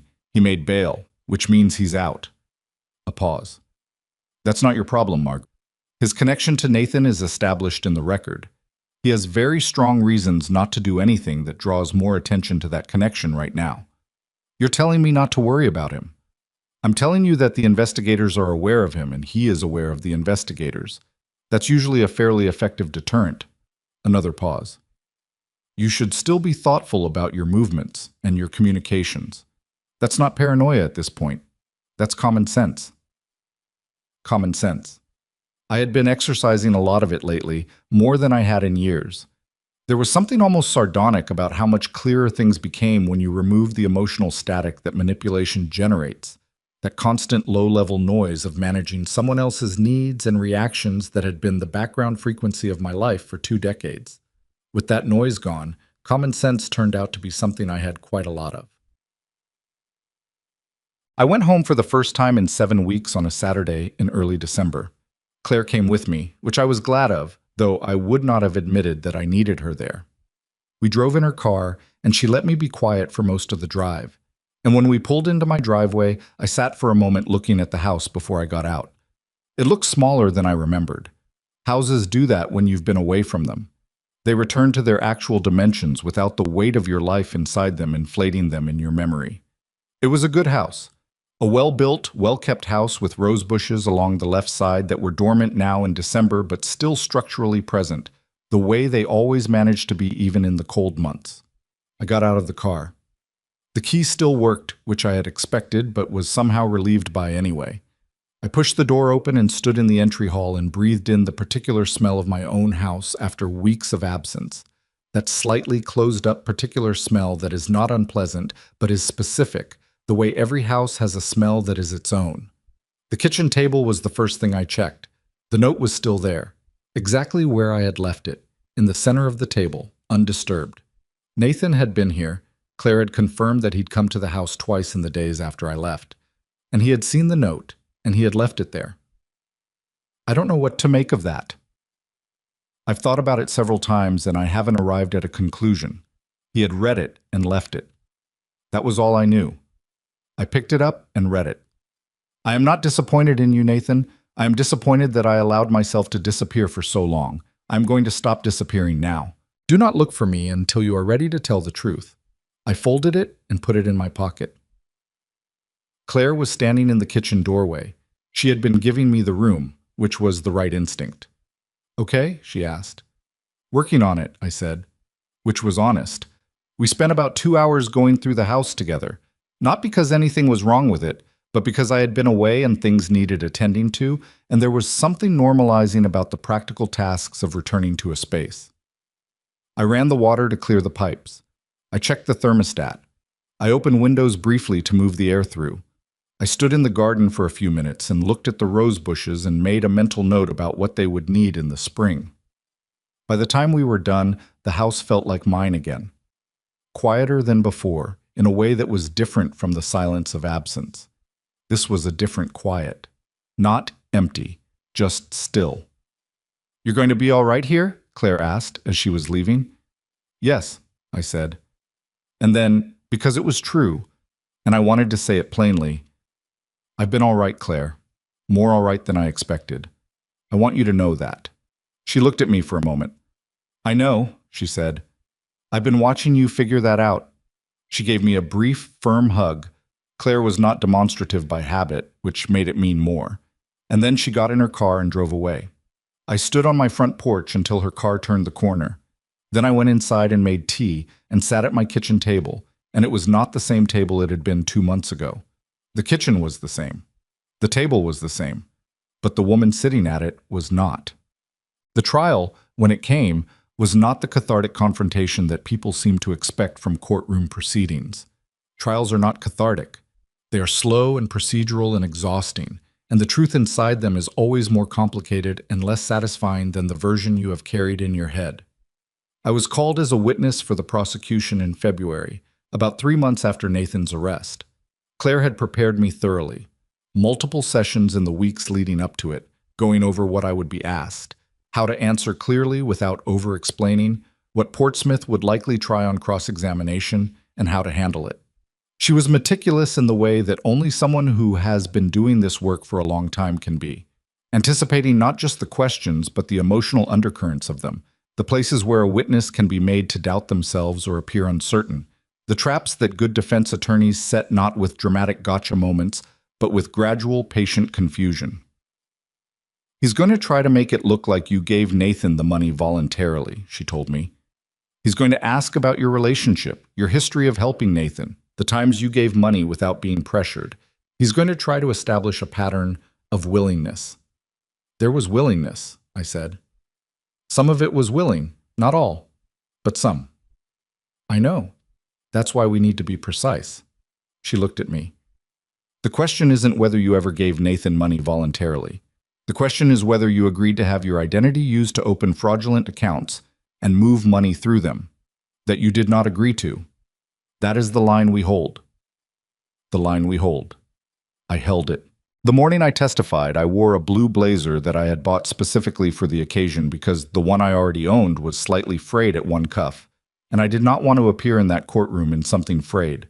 Small vanity, maybe, but I think there is something to be said for attending the most significant proceeding of your adult life in clothes that fit properly and hold their shape. The courtroom was smaller than I expected. I don't know why I expected something grander. I had been in courtrooms before, over the years, for ordinary things, small claims and document signings. But this one felt ordinary in a way that seemed wrong for what it contained. Beige walls. Fluorescent lighting with one tube that was slightly dimmer than the others. The particular institutional smell of a building that processes difficulty all day every day and has been doing so for years. Nathan was at the defense table when I was brought in. I saw him before he saw me, which gave me a few seconds to absorb the sight of him without him watching me do it. He looked older. Not dramatically so, but there was something around his eyes and his jaw that had settled differently than it used to. He was wearing a dark suit, well-fitted, which told me Portsmouth had given him image advice, and his hair was shorter than I had last seen it. He looked like a man who had been performing composure for several months and was very tired of the performance. When he did see me, when our eyes met across that courtroom, Something crossed his face that I have turned over many times since and still cannot fully name. It was not guilt exactly, and it was not defiance exactly. It was something in between, something that looked, for just a fraction of a second, like the face of a man who is aware of the full distance between who he is and who he might have been, and finds that distance painful in a way he cannot express in any useful direction. Then it was gone. His face went back to the careful neutrality Portsmouth had coached him toward. I took my seat on the witness stand. The prosecution's questioning took about 40 minutes. The assistant district attorney, a woman named Reyes, who was younger than I expected and considerably sharper, walked me through the chronology with a precision that I appreciated. She asked me about the morning Nathan came with the folder, about the transfer, about the accounts I had not opened, about the letter he had sent to Eleanor's address, which was entered into evidence as Exhibit 23, a fact that I found briefly surreal, that my son's handwriting on those 4 pages had been reduced to an exhibit number. She asked me about the voicemail, about the call from Victor Crane, about the guardianship petition.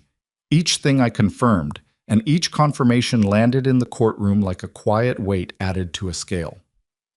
She asked me, near the end of the direct examination, how I had felt when I understood the full extent of what Nathan had been doing. I paused. "I want to be accurate," I said. "Not just emotionally accurate, but factually accurate. What I felt was several things at once. I felt, betrayed is the right word, deeply betrayed. I also felt, and I want to be honest about this part too, that I had made it easier than I should have.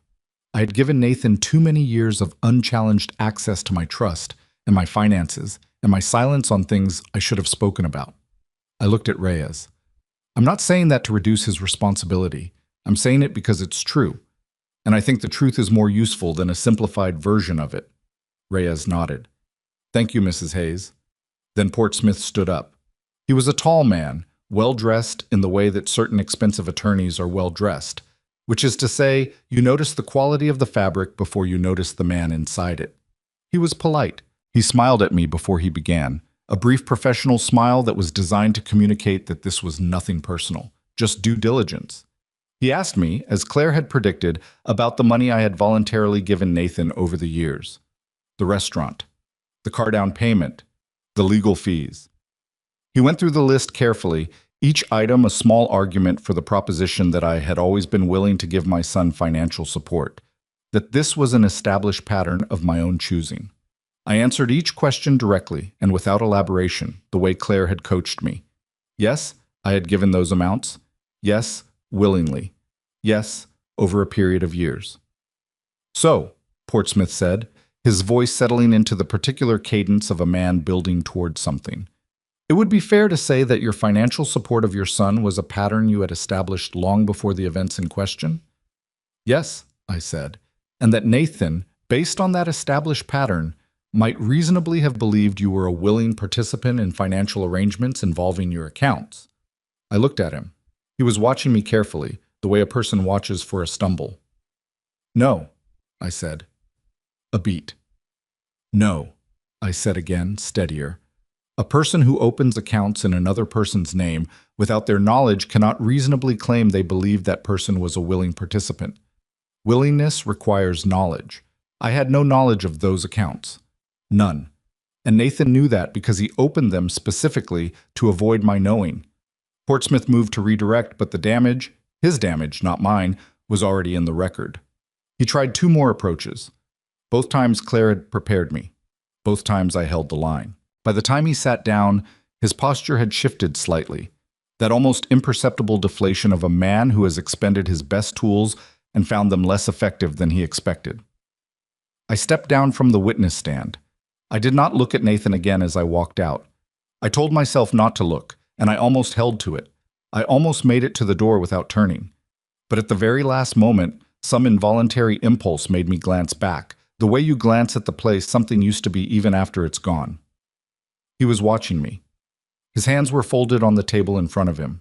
His face had that tired quality again, the one that appeared for a second before the composure reasserted itself. I held his gaze for exactly 3 seconds. Then I walked out. Claire was waiting in the hallway. She put her hand briefly on my arm. That was all, just a touch. And then we walked together toward the exit without saying anything until we were outside. In the parking lot, she said, "You did well." "Well, Portsmouth was good," I said. "He was. You were better." She unlocked the car. "The thing you said about willingness requiring knowledge.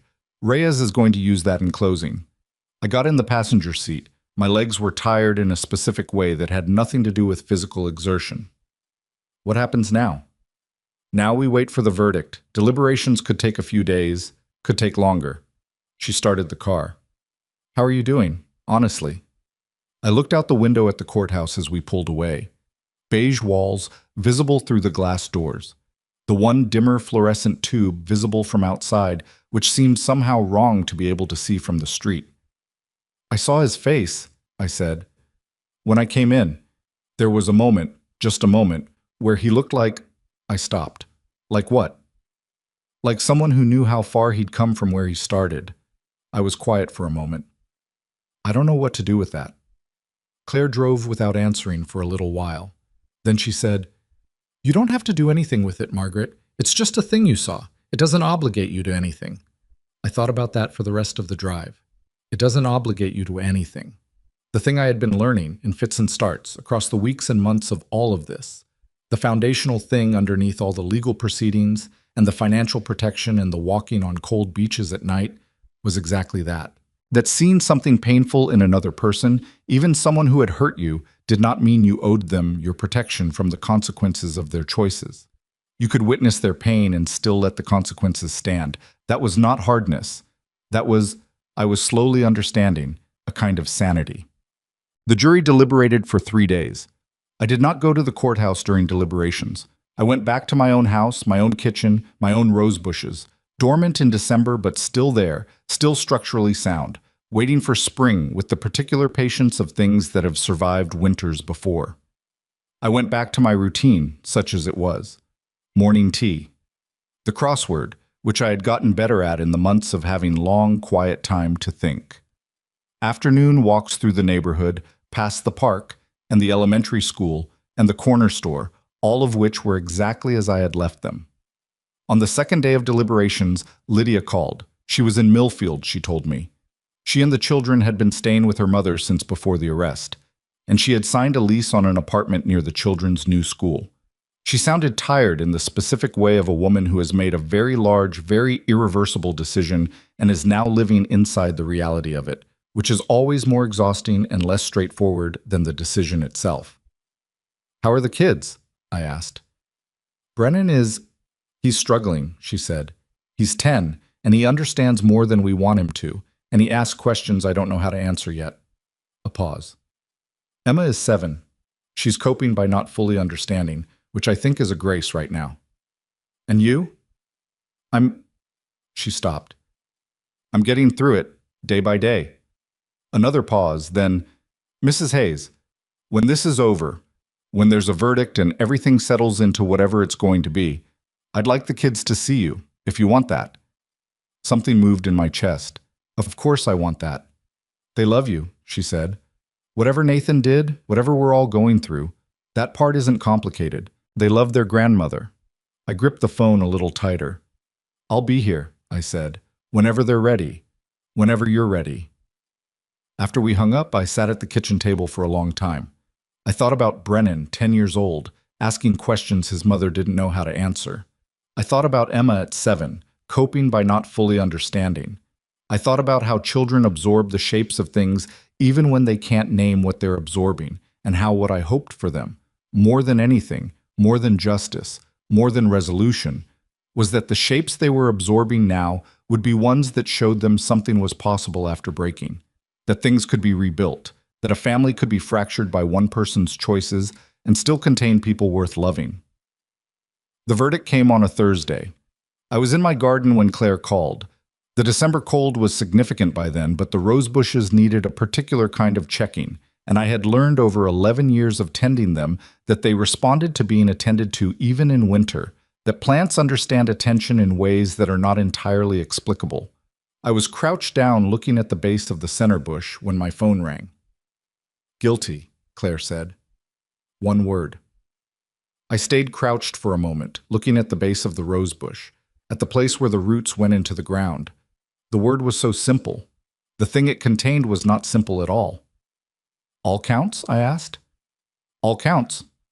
Wire fraud, identity theft, money laundering, obstruction. A pause. Portsmouth is requesting a sentencing delay for appeal preparation, but the judge is unlikely to grant more than the standard period. When is sentencing? 8 to 10 weeks, probably late February. I stood up. My knees protested. They always did in the cold. I looked at the rose bushes, all 5 of them, in their winter dormancy, stripped down to their essential structure, but still rooted, still present. All right, I said. Margaret. Claire's voice had something different in it than I was used to hearing, something quieter. You did this. I want you to know that.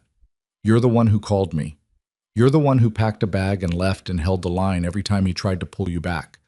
The verdict exists because of choices you made. Choices you helped me make, I said. You were ready to make them. She stopped. I just showed up.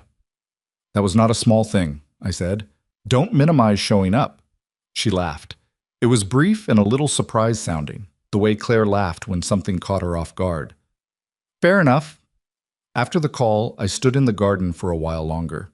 The afternoon light was thin and cold, and it came at an angle through the bare branches of the tree at the property line, throwing long, faint shadows across the dormant rose bushes and the winter-gray ground. Guilty on all counts. I thought about the morning this began. Nathan's car backing out of my driveway, the canvas bags by the door, the farmer's market I never got to.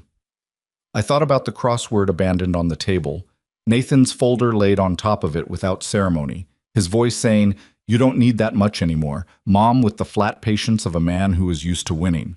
I thought about the woman who had signed the transfer authorization within an hour of that. She had done something I would not have predicted she could do.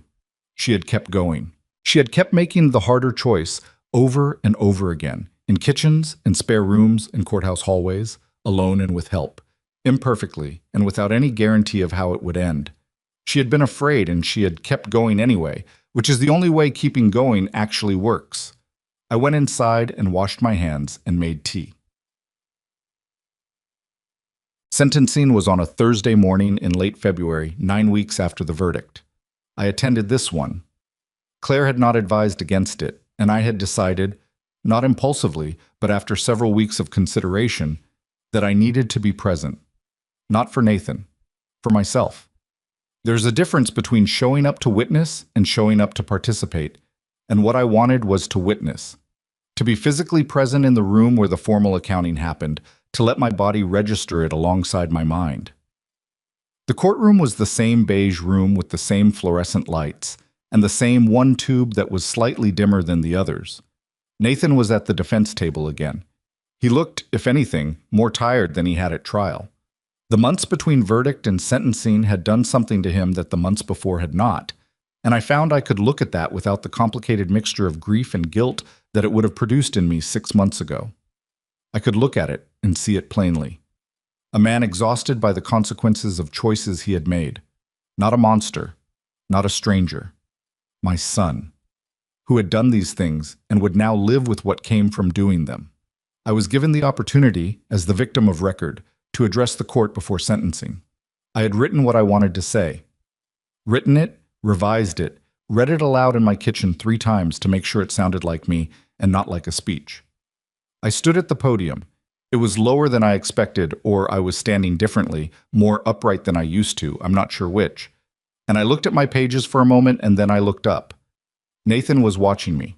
He had that look again, the one I had seen when I walked in at trial, the one that existed for just a moment before the composure covered it. I decided not to look at him while I spoke, not out of anger, just because what I had to say was not for him. It was for the record, for the court, for myself. I said what the years of pressure had done. I said it clearly and without embellishment. I described the pattern of requests, the way they had escalated, the way I had been conditioned to feel that my job was to absorb things and my needs were secondary. I described the accounts opened in my name and what it had meant to discover them. Not just the financial violation, but the specific quality of that violation, the understanding that I had been used as a tool by someone I had raised, I said that the $300,000 was not the largest cost.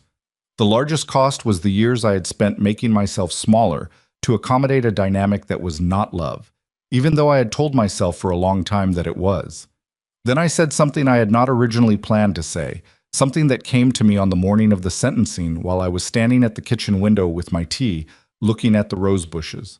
I don't want my son to be destroyed, I said. I want him to be accountable. Those are not the same thing, and I think it matters to say that out loud in a room like this. I am not here because I want him to suffer. I am here because what he did was wrong, and the wrongness of it deserved to be formally recognized. That recognition is what I needed, not revenge. Recognition. The courtroom was quiet. The judge, a woman in her early 60s with reading glasses on a beaded chain and the particular quality of patience that good judges develop, looked at me for a moment before writing something on her notepad. I returned to my seat. Portsmouth spoke. Nathan spoke, briefly, in the flat tone of a man who has been coached on what to say and is saying it without feeling it. And then the judge spoke. The sentence was 8 years. With time served and the conditions of his cooperation with the federal investigation of Victor Crane's network, the realistic projection was 5 to 6 years before parole eligibility.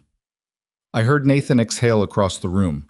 It was not a dramatic sound, just air leaving a body, just a man realizing that the number was real.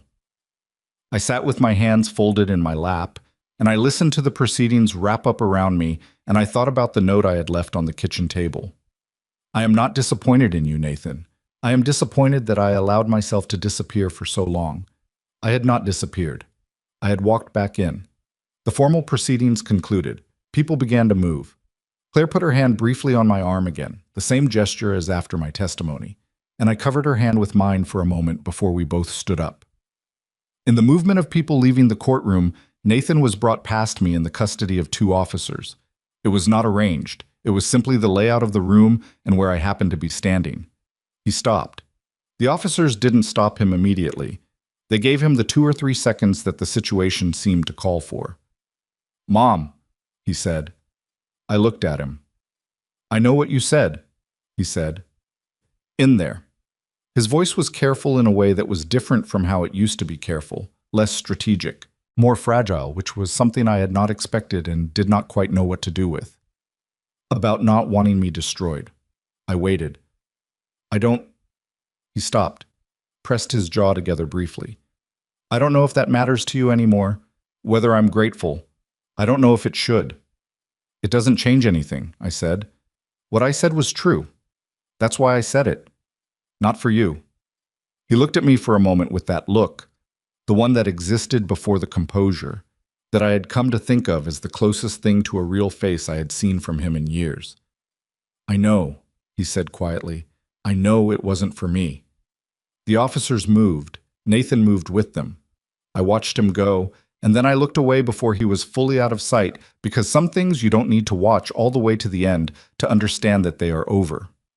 Claire was beside me. "Ready?" I picked up my bag, squared my shoulders, looked once at the beige walls, the fluorescent lights, the one tube that was dimmer than the others. "Yes," I said. And I walked out of that courtroom in the same way I had walked out of my house 7 weeks after Nathan's visit, in the same way I had driven 2 hours and 40 minutes to a cottage by the ocean, in the same way I had faced every hard thing in those months. Not smoothly, not without grief, not without the complicated weight of a story that was not going to have a clean ending, but forward, 1 foot and then the other, not as a victim and not as a saint and not as a woman who had figured everything out, just as Margaret Hayes, who was still here, still breathing, still choosing, and who had learned at 68 years old that it was not too late to make that matter. The weeks after sentencing had a quality I hadn't anticipated. I had expected relief, and relief was there, yes, a real and physical thing, like setting down a weight you've carried so long you forgot it wasn't part of your body. But underneath the relief was something more complicated, something I didn't have a name for at first. A kind of suspended stillness, like the moment after a very long storm when the wind stops and you walk outside and everything is wet and broken and quiet and you stand in the middle of it, trying to remember what silence used to feel like before the storm became normal. That's what the weeks after sentencing felt like. The storm had stopped, and I had to remember how to live in the quiet. I went back to the farmer's market on a Tuesday morning in early March, 6 days after the sentencing. It was the first time I had been since the morning Nathan knocked on my door with his folder, which meant I had not been in approximately 4 months. I parked in the same spot I always used, took the same canvas bags from the back seat, the ones that had been sitting by my front door on that Tuesday morning, the ones I had never made it to the door with, and I walked through the same entrance and smelled the same smell of cut flowers and baked bread, and the particular cold morning outdoor market smell that I had always found settling. I bought tomatoes. I bought a small bunch of tulips, pale yellow, which I had no practical reason to buy, but which seemed necessary in a way I didn't question. I bought coffee from the stand near the middle of the market, from the young man who had been running it for as long as I could remember, and who nodded at me with the brief recognition of someone who has seen a regular customer return after a long absence, and has the good sense not to make a production of it. I walked home slowly, carrying my bags, and I stood at the kitchen table and put the tulips in a water glass because I couldn't remember where I kept the vases, and then I stood looking at them for a moment. Pale yellow tulips in a water glass on the kitchen table where Nathan had laid his folder, where I had left my note, where I had written in my notebook at 3 a.m, and I thought, this is where things begin again. Not dramatically. Not with a clear demarcation or a burst of music or any of the other things stories tell you. Mark new chapters. Just tulips in a glass on a Tuesday morning in March, and a woman of 68 who had somewhere to be and enough money left to get there, and the specific hard-won understanding that those two things together were not nothing. They were, in fact, quite a lot. The financial recovery was slower and messier than I want to pretend. I want to be honest about this because I think there is a version of this story where the resolution arrives tidily, where the guilty verdict and the restitution order translate cleanly into the money returned and the damage repaired and everything accounted for and squared away. That is not how it happened. Restitution orders are legally binding and practically complicated, and Nathan's assets, to the extent they existed and could be identified, were entangled with the investigation in ways that meant they could not simply be redirected to me with any speed. Daniel Reeves had been straightforward about this from early on. The money I would recover, and how much and when, was genuinely uncertain. What I recovered in the first year was approximately $90,000, through a combination of the formal restitution process and the freezing of certain accounts that had been identified as holding funds that had passed through my identity. It was not $300,000. It was not the full sum of what Nathan had taken from me over the years. It was, as Daniel told me matter-of-factly, what the process had been able to locate and return within the first year, and further recovery was possible but not guaranteed and would take time. $90,000 returned to me at 68 years old after $460,000 had been extracted over 14 years. I sat with that number for a long time. And then I did something I had not expected to do. I did not rage at the unfairness of it, though the unfairness was real. I did not collapse under the weight of the gap between what had been taken and what had been returned. Instead, and this surprised me, I felt something almost like practicality. The cold, clear practicality of a woman who has learned, later than she should have had to, that what you have is what you have, and the question is what you do with it. What I had, a paid-off house, Social Security income, $90,000 in recovered funds, plus the protected accounts Claire had helped me move in those first days that Nathan had never accessed. A small amount of craft work I had been selling. I had started making things during the weeks at Eleanor's cottage, initially just to have something to do with my hands, and had discovered that people wanted to buy them. A network of people who had shown up for me when I needed it and had not disappeared after the crisis resolved. A body that still worked, mostly, on most days. A mind that was, as the court had formally confirmed, entirely intact. I wrote the list out in my notebook, not to congratulate myself, just to see it, just to make it visible. It was enough to start with. It was more than enough. The craft business grew in the way that things grow when you are not forcing them, organically, unpredictably, sometimes frustratingly slowly, and then in sudden jumps that you don't fully understand. I had started making decorative items during the weeks at Eleanor's. Small, woven things, painted wooden pieces, a few sewn items from fabric I found at a shop in Carver Beach. Eleanor had put some of them on her windowsill, and a neighbor had asked about them, and that neighbor had a daughter who ran an online marketplace. And within 2 months, I had more orders than I could fill, working by myself on Tuesday and Thursday afternoons. I want to be careful not to make this sound like a fairy tale. It was not a fairy tale. It was a 68-year-old woman sitting at her kitchen table with reading glasses and aching fingers working on orders that paid her a modest but real amount of money and gave her something concrete to point to when the days felt formless. It was learning how to photograph things for a marketplace listing, which took me an embarrassingly long time and required the help of my neighbor Carol's teenage son, who was infinitely patient in the way that teenagers sometimes are when a situation is simple enough that they can afford to be. It was making mistakes in pricing and correcting them. It was an order I got wrong once and had to redo at my own expense. It was all the ordinary, unglamorous texture of building something small from scratch. But it was mine. Entirely, completely, non-negotiably mine. No one was going to knock on my door and lay a folder on top of it and tell me they needed it. That mattered more than the money itself. About 8 months after sentencing, something happened that I had not planned or predicted. I was at a community center on the east side of town.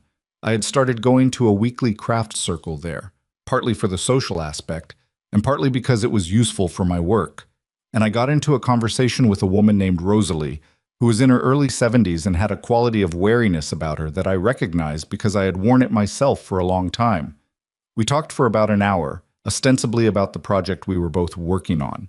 And then, in the way that conversations sometimes shift, she told me about her son, who called when he needed things, who had borrowed money multiple times, who made her feel guilty when she said no. I listened. I didn't say much. But at the end I said, "Would you like to talk about it more? Not here if you don't want, but I know some people who could help, and I've been through some of it myself." She looked at me with that wariness. "You?" she said. "Me," I said. She called me 2 days later. That phone call was, in ways I am still understanding, the beginning of something I had not seen coming, but which, looking back, seems like the place all the roads were pointing. By the time a year had passed since the sentencing, I was regularly meeting with 4 women who had come to me through various paths. Rosalie through the craft circle, 2 others through a referral from Claire's office, 1 through a connection Daniel Reeves mentioned to a colleague, who mentioned it to someone who mentioned it to a woman who called me on a Sunday afternoon. None of them had situations identical to mine. Each of them had a different flavor of the same fundamental thing. Someone they loved had been using that love as a resource, and they had been allowing it, and they were somewhere in the process of figuring out how to stop. I was not a therapist. I want to be absolutely clear about that, because I never pretended otherwise, and the distinction matters. I was a woman who had been through something specific and had learned things inside it that I thought might be useful. I told them that from the beginning. I told them I could listen, I could share what I had learned, I could connect them to actual professionals. Claire, Patricia Osei, Daniel's office, a therapist I had started seeing myself 6 months after the sentencing. But I could not tell them what to do, and I could not fix their situations, and I was not going to pretend that what had worked for me would work identically for them. What I could do was sit across from them and say, "I know what it feels like to wonder if you're overreacting. I know what it feels like to make excuses for behavior. You know, somewhere under the excuses is not acceptable. I know what it feels like to have someone use your love for them as the instrument of your own diminishment. I know that, and I'm still here, and I made choices that changed things, and it is possible. The possibility. That is what they needed to see, more than advice or information or legal contacts or anything else. They needed to be in a room with someone who had been where they were and was not there anymore. I started calling the group Second Chance Circle. It was a simple name and a little corny maybe, but it said what it meant, and I had gotten past the age of being embarrassed by things that said what they meant. Claire came and spoke to the group once about legal protections for older adults in financial abuse situations. Patricia Osei came another time and talked about estate planning as a form of self-protection. Daniel's office sent a colleague who spoke about identifying financial exploitation and what reporting options existed. I organized these things, and I made tea, and I sat in the room and watched women who had been carrying very heavy things for very long times learn that the things did not have to be carried alone. It was not a grand operation. We met in my living room, or sometimes at the community center if we needed more space. I was not being paid for it. I was not looking to scale it or build an organization or turn it into anything other than what it was. A group of people who needed each other and had found each other and were using that finding for something useful. but I will tell you something true. On the evenings after those meetings, walking back through my own house after the last person had left, I felt something that I had not felt at any point in the previous 20 years. Not pride exactly, not satisfaction exactly. Something quieter than both of those. Something that felt like alignment. Like being pointed in the direction you were always supposed to be pointed in and having gotten there finally, much later than you might have hoped, but having gotten there nonetheless. Lydia brought the children to see me for the first time in April, about 14 months after the sentencing. She had warned me that Brennan was still processing things, that he had been in therapy since shortly after Nathan's arrest, and that he sometimes asked questions that didn't have clean answers, and she hoped I would be all right with that. I told her I was very all right with that. I had come to understand that questions without clean answers were not problems. They were just honest. They arrived on a Saturday afternoon, and Emma came through the front door first in the way that 7-year-olds do, with the full-body commitment of someone who has not yet learned to moderate their own momentum. And she collided with me in something that could only be called a hug by the most generous interpretation of the word, more of a full-speed impact, and said "Grandma" into my shoulder in a voice so certain and uncomplicated that I had to close my eyes for a second. Brennan came in behind her. He was 11 now. He'd had a birthday in the months since the arrest, and he had grown, which children do whether you're watching or not. He had Douglas's jaw, I noticed again, more prominently now that his face was losing its childhood roundness. He stood in my entry hall and looked at me with the careful assessment of a child who has had a complicated year and has learned to look carefully at things before deciding how to feel about them. "Hi, Grandma," he said. "Hi, Brennan," I said. "You got taller." "Yeah," he considered. "You got a different couch." I had replaced the living room couch in January, a practical decision that I had not thought was significant. "I did. Good eye." He nodded. Something in him settled slightly. I had noticed, over the years, that Brennan was a child who felt steadier when concrete things were acknowledged. The new couch was real. I was real. This visit was happening. Those were facts, and facts helped him. We spent the afternoon the way people spend afternoons when the underlying situation is large and complicated, and they have collectively decided wisely to mostly talk about other things. Emma showed me a drawing she had made at school. Brennan told me about a book he was reading. Lydia and I sat at the kitchen table while the children watched a film in the living room, and we talked about her apartment in Millfield, her mother's health, the slow and messy process of rebuilding a financial life after a marriage that had been financially controlled in ways she was still uncovering. "I had no idea how much I didn't know," she said, "about our own finances. I knew things were complicated, that he handled most of it. I thought that was because he was better at it." She wrapped her hands around her tea mug. "He wasn't better at it. He was just the only one who was allowed to know." "That's a specific kind of control," I said. "I know that now." She paused. "I didn't have the vocabulary for it before." I thought about vocabulary, about how long it had taken me to name what Nathan had done to me, not just the financial crimes, but the years of erosion that had preceded them, how the absence of the right words had made it easier to explain away, to absorb, to call something other than what it was. The vocabulary mattered. Naming things correctly was not dramatizing or overreacting. It was accurate. Near the end of the afternoon, Brennan came into the kitchen while Lydia stepped outside to take a phone call. He sat down at the table across from me with the deliberate quality of someone who has been thinking about what they want to say. "Grandma," he said, "can I ask you something?" "Yes," I said. He was quiet for a moment. "Did you know, before, that my dad was—" He stopped. "That he was doing those things?" I thought about how to answer that honestly without making it more complicated than an 11-year-old needed right now. "No," I said. "I knew something was wrong. I didn't know exactly what. And for a long time I didn't want to look too hard at it because I was afraid of what I'd find." He absorbed that. "Were you scared when you found out?" "Yes," I said. "Very. But you still did stuff about it." "I did." He looked at the table. "I'm scared sometimes," he said. I don't know. About what it means. About whether—" He stopped again. "Whether you'll be like him," I said quietly. He looked up. His eyes were very direct, the way children's eyes are when they're asking the thing they've been afraid to ask. "Yeah." I leaned forward slightly. Brennan, you are 11 years old and you are sitting here asking me that question. Do you understand what that means? He shook his head slightly. It means you're paying attention, I said, to the difference between right and wrong, to how behavior affects other people. Your father for a very long time was not paying attention to those things. The fact that you're asking that question, the fact that it scares you, is itself evidence that you're not going to be like him. I held his gaze. But I also want to tell you something else. You get to choose. Every day, in small ways, you get to choose what kind of person you're becoming. That choice is yours. It was always going to be yours. Not his, not mine, not your mother's. Yours. He was quiet for a moment. Then he said, okay. Just okay. But he said it with something in his shoulders that hadn't been there a few minutes before. A small loosening, the particular physical shift of a child who has had a fear, looked at directly and found it slightly smaller than it seemed in the dark. Lydia came back in from outside and saw us at the table, and I could tell from her expression that she had heard enough to understand the general shape of what we had been talking about. She sat down and did not say anything about it directly, which was the right instinct. Some conversations are diminished by being acknowledged too explicitly. They left around 5 o'clock.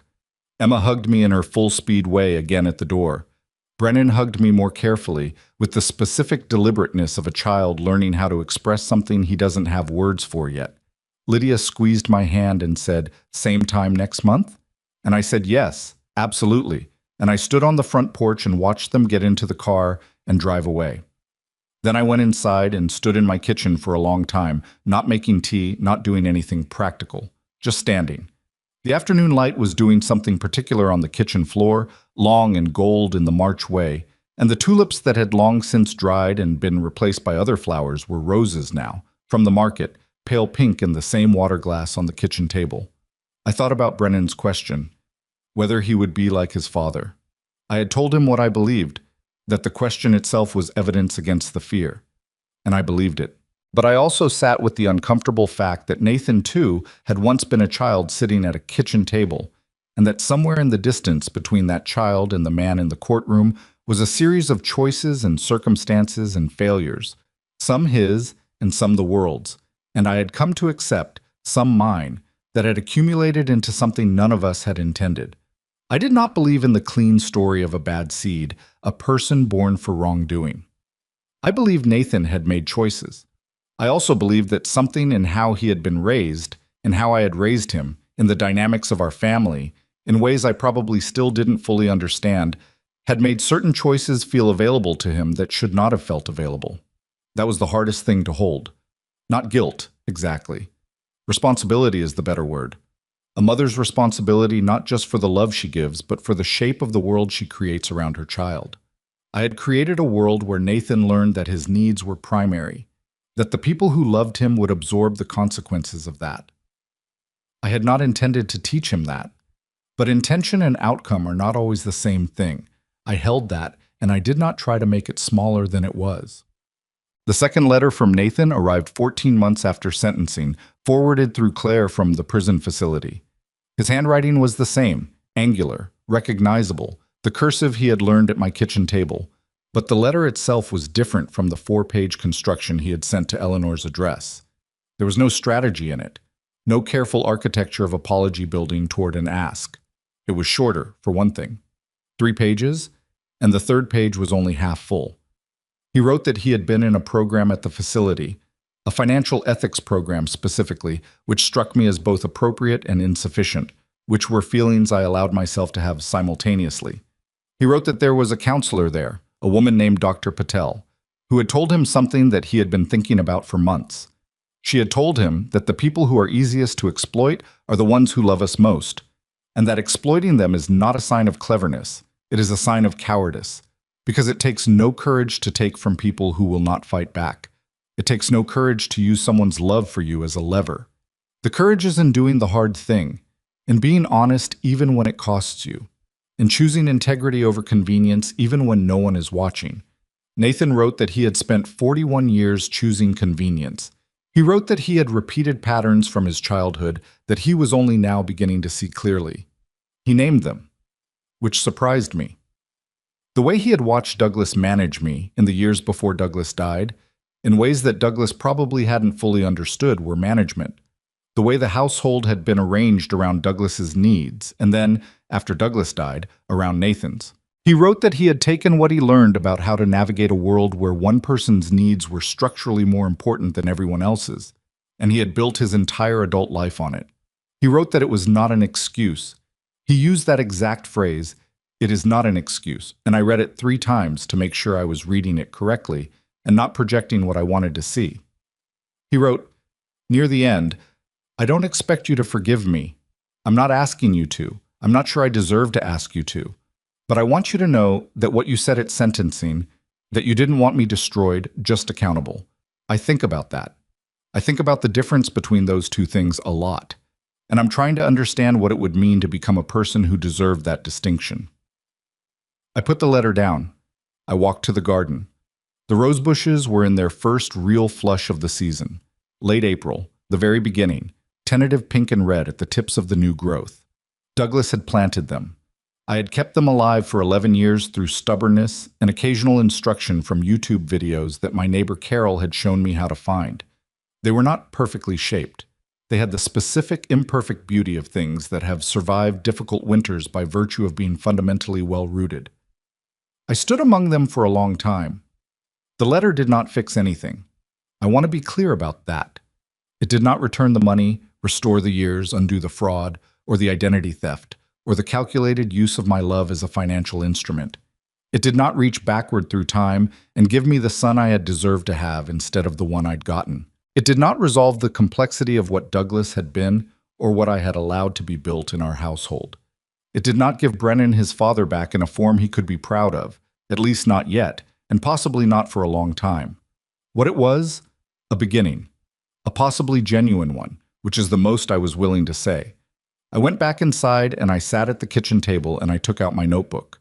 Not the old one from the desk drawer with its years of recorded amounts and Nathan's words, but the current one. The one I had started on the night before I called Claire the first time. And I wrote for about 20 minutes. I wrote what I was feeling, which was several things at once, as feelings tend to be when they're real. I wrote about the letter. I wrote about the rose bushes. I wrote about Brennan's question. I wrote about the women in Second Chance Circle and what I had seen in their faces over the months of meeting together and what I hoped for them, individually, each one. I wrote about Douglas, which I did not often allow myself to do. About the ways he had been good and the ways he had failed, and the ways I had loved him and the ways I had made myself small around him without ever fully naming it, and the ways that pattern had continued after he was gone, because patterns do not stop when the person who originated them leaves the room. They continue because by then you have learned to carry them yourself. I wrote about my mother, briefly, which I almost never did, about the specific way she had taught me to put others first, which was itself something she had been taught, which was itself something handed down from before her. How the thing Nathan had done to me had a lineage, how recognizing that lineage did not absolve anyone in it.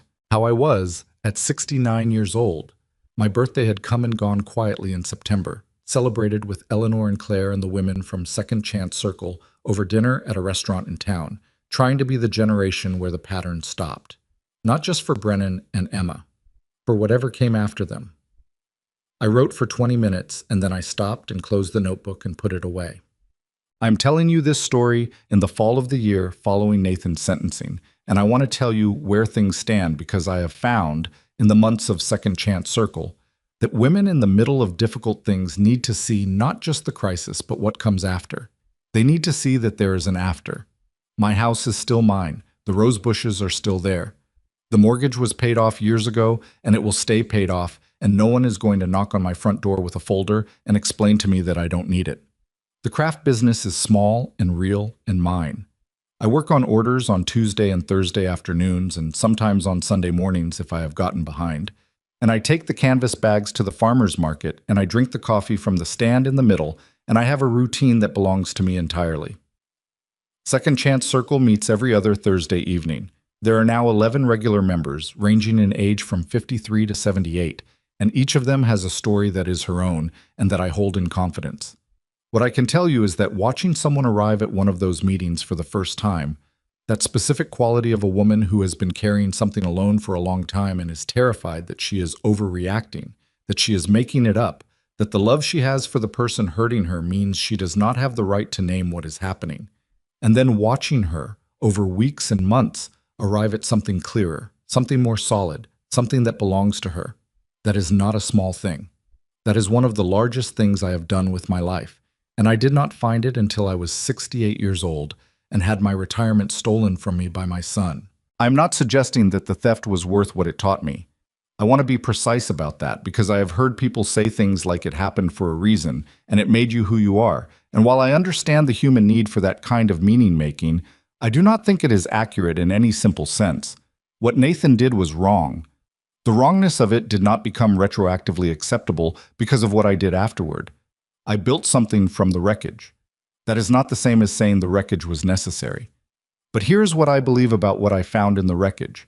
I found myself.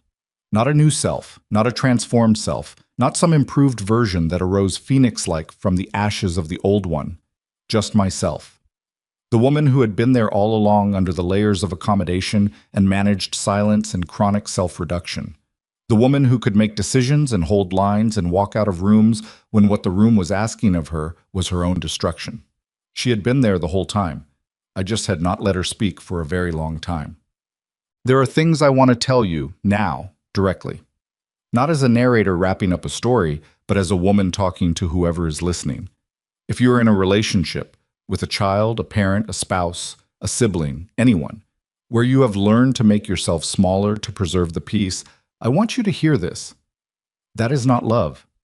That is accommodation.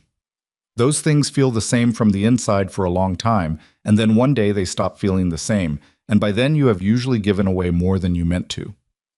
The difference between them is that love asks you to grow and accommodation asks you to shrink, and you cannot do both at once, no matter how long you try. If someone is telling you that you do not need what you have, your money, your space, your opinions, your time, your dignity, they are not protecting you. They are managing you. The distinction matters. It matters enormously. A person who loves you does not tell you what you don't need. They trust you to know. If you have given and given and given, and the person you gave to still frames your giving as insufficient, as less than they deserve, as evidence that you love them less than you should, that is not a love that is asking you to do better. That is a machinery that is designed to ensure you never do enough, so you will always give more. Recognizing that machinery is not a betrayal of love. It is a refusal to let love be used as a weapon against you. And if you are older, if you are reading this or hearing this as a woman or man who has spent decades building something, some small financial security, some piece of ground you stand on, I want to say this as plainly as I know how. You earned that. The years of work and sacrifice and going without so that there would be something to go without for, that was you. That belongs to you. No one's need, however loud and urgent it is presented, overrides your right to what you built. Not your children's need, not your grandchildren's need, not anyone's need. You are allowed to protect what is yours. You are allowed to say no. You are allowed to need your future even when the person asking you for it is someone you love. That is not selfishness. I spent years believing it was selfishness. It is not. Selfishness is taking more than you need at someone else's expense. Protecting what you have built is not selfishness. It is sanity. And I want to say one more thing about forgiveness, because I think it is the most misunderstood thing in stories like this one, and I want to get it right. I have not forgiven Nathan in the sense of erasing what happened or pretending it was acceptable or welcoming him back into my life as if the intervening years did not occur. I do not think that kind of forgiveness is available to me, or that it should be. What he did was wrong and consequential, and it changed the trajectory of my later years in ways that cannot be entirely undone. But I have done something that I think is different from that, and more useful, and possibly more honest. I have set down the project of hating him, not because he deserves to be let off the hook, but because carrying hatred requires energy that I have decided to spend on other things. The women on Thursday evenings, the rose bushes in April, Brennan's question, and the answer I was able to give him, and what I hope he does with it over the years of his life that are ahead of him. Hatred would have required me to keep Nathan at the center of my life, to organize my remaining years around the wound he made. I have declined to do that. Not for his sake, for mine. That is what I mean by forgiveness. Not absolution, not reconciliation, just the decision to stop letting the person who hurt you live rent-free in the center of everything you are still trying to build. That decision is available to you. It is not easy, and it does not happen all at once, and it is not a thing you do once and then have done. It is a thing you choose again, regularly, on ordinary mornings when the memory comes back and the anger comes with it. You choose it again and again, until it becomes, gradually, the more natural direction. It is a Thursday evening in October as I write this, and in about 2 hours, the women of Second Chance Circle will be arriving. Rosalie is bringing something she made. She has taken up baking in the months since we met, and she brings something different every time, with the specific pride of a woman who has recently discovered that she has preferences she was not previously allowing herself to have. A woman named Dora is coming for the third time, still in the early stages of understanding her situation, still carrying that wariness that I recognize. A woman named Jo, who has been coming for 6 months and who made a significant decision last month. I will not say what, because it is hers. And who will sit in the living room tonight looking like someone who has recently set down something heavy. I have put out cups for tea. I have moved the chairs into the configuration we have settled on. The rough circle that does not have a head, that does not have a teacher at the center, that is just women at the same level talking to each other. I have the contact card for Claire's office, and Patricia Osai's office, and the support line that Daniel's colleague provided, because someone always needs them, and I want them to be findable without searching. The house smells like the candle I lit an hour ago. The rose bushes are visible through the window, in their late October state, stripped back for the season but rooted and present and entirely capable of what April will ask of them. I am 69 years old. I lost $300,000 and found something I cannot put a number on. I raised a son who betrayed me, and I am still in relationship with his children, who are not him, who carry his features and my husband's laugh, and their own entirely unpredictable futures. I have an attorney who is also my friend and a woman named Eleanor who made me soup in a cottage by the ocean and asked no questions, and a group of women who come to my living room every other Thursday and leave it slightly less alone than they arrived. I walk to the ocean sometimes still, not Carver Beach anymore. That was a season, not a permanent geography, but the bay, which is close enough to drive to in 20 minutes. I stand at the edge of it, and I do not look for meaning in it. I just let it be large and cold and indifferent in the way that large bodies of water are, and I find that indifference clarifying.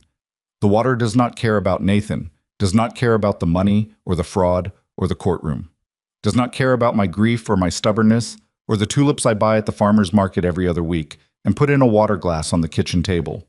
It just keeps moving. It has been moving longer than any of this, and it will keep moving after all of it is resolved or unresolved or forgotten entirely. There is something in that I want to call comforting, and so I will. Tonight the women will come. I will make tea.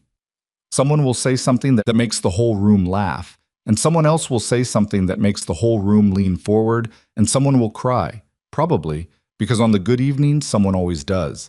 Not from despair, but from relief, from the specific physical release of having said a true thing out loud in a room full of people who recognized it. And tomorrow morning I will be at the kitchen table with my crossword. The coffee will be strong, the house will be mine, the rose bushes will be outside, waiting for April the way they always do.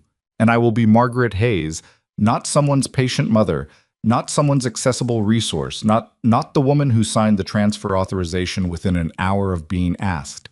Just Margaret. 69 years old and still here, still in possession of the things that matter, still paying attention.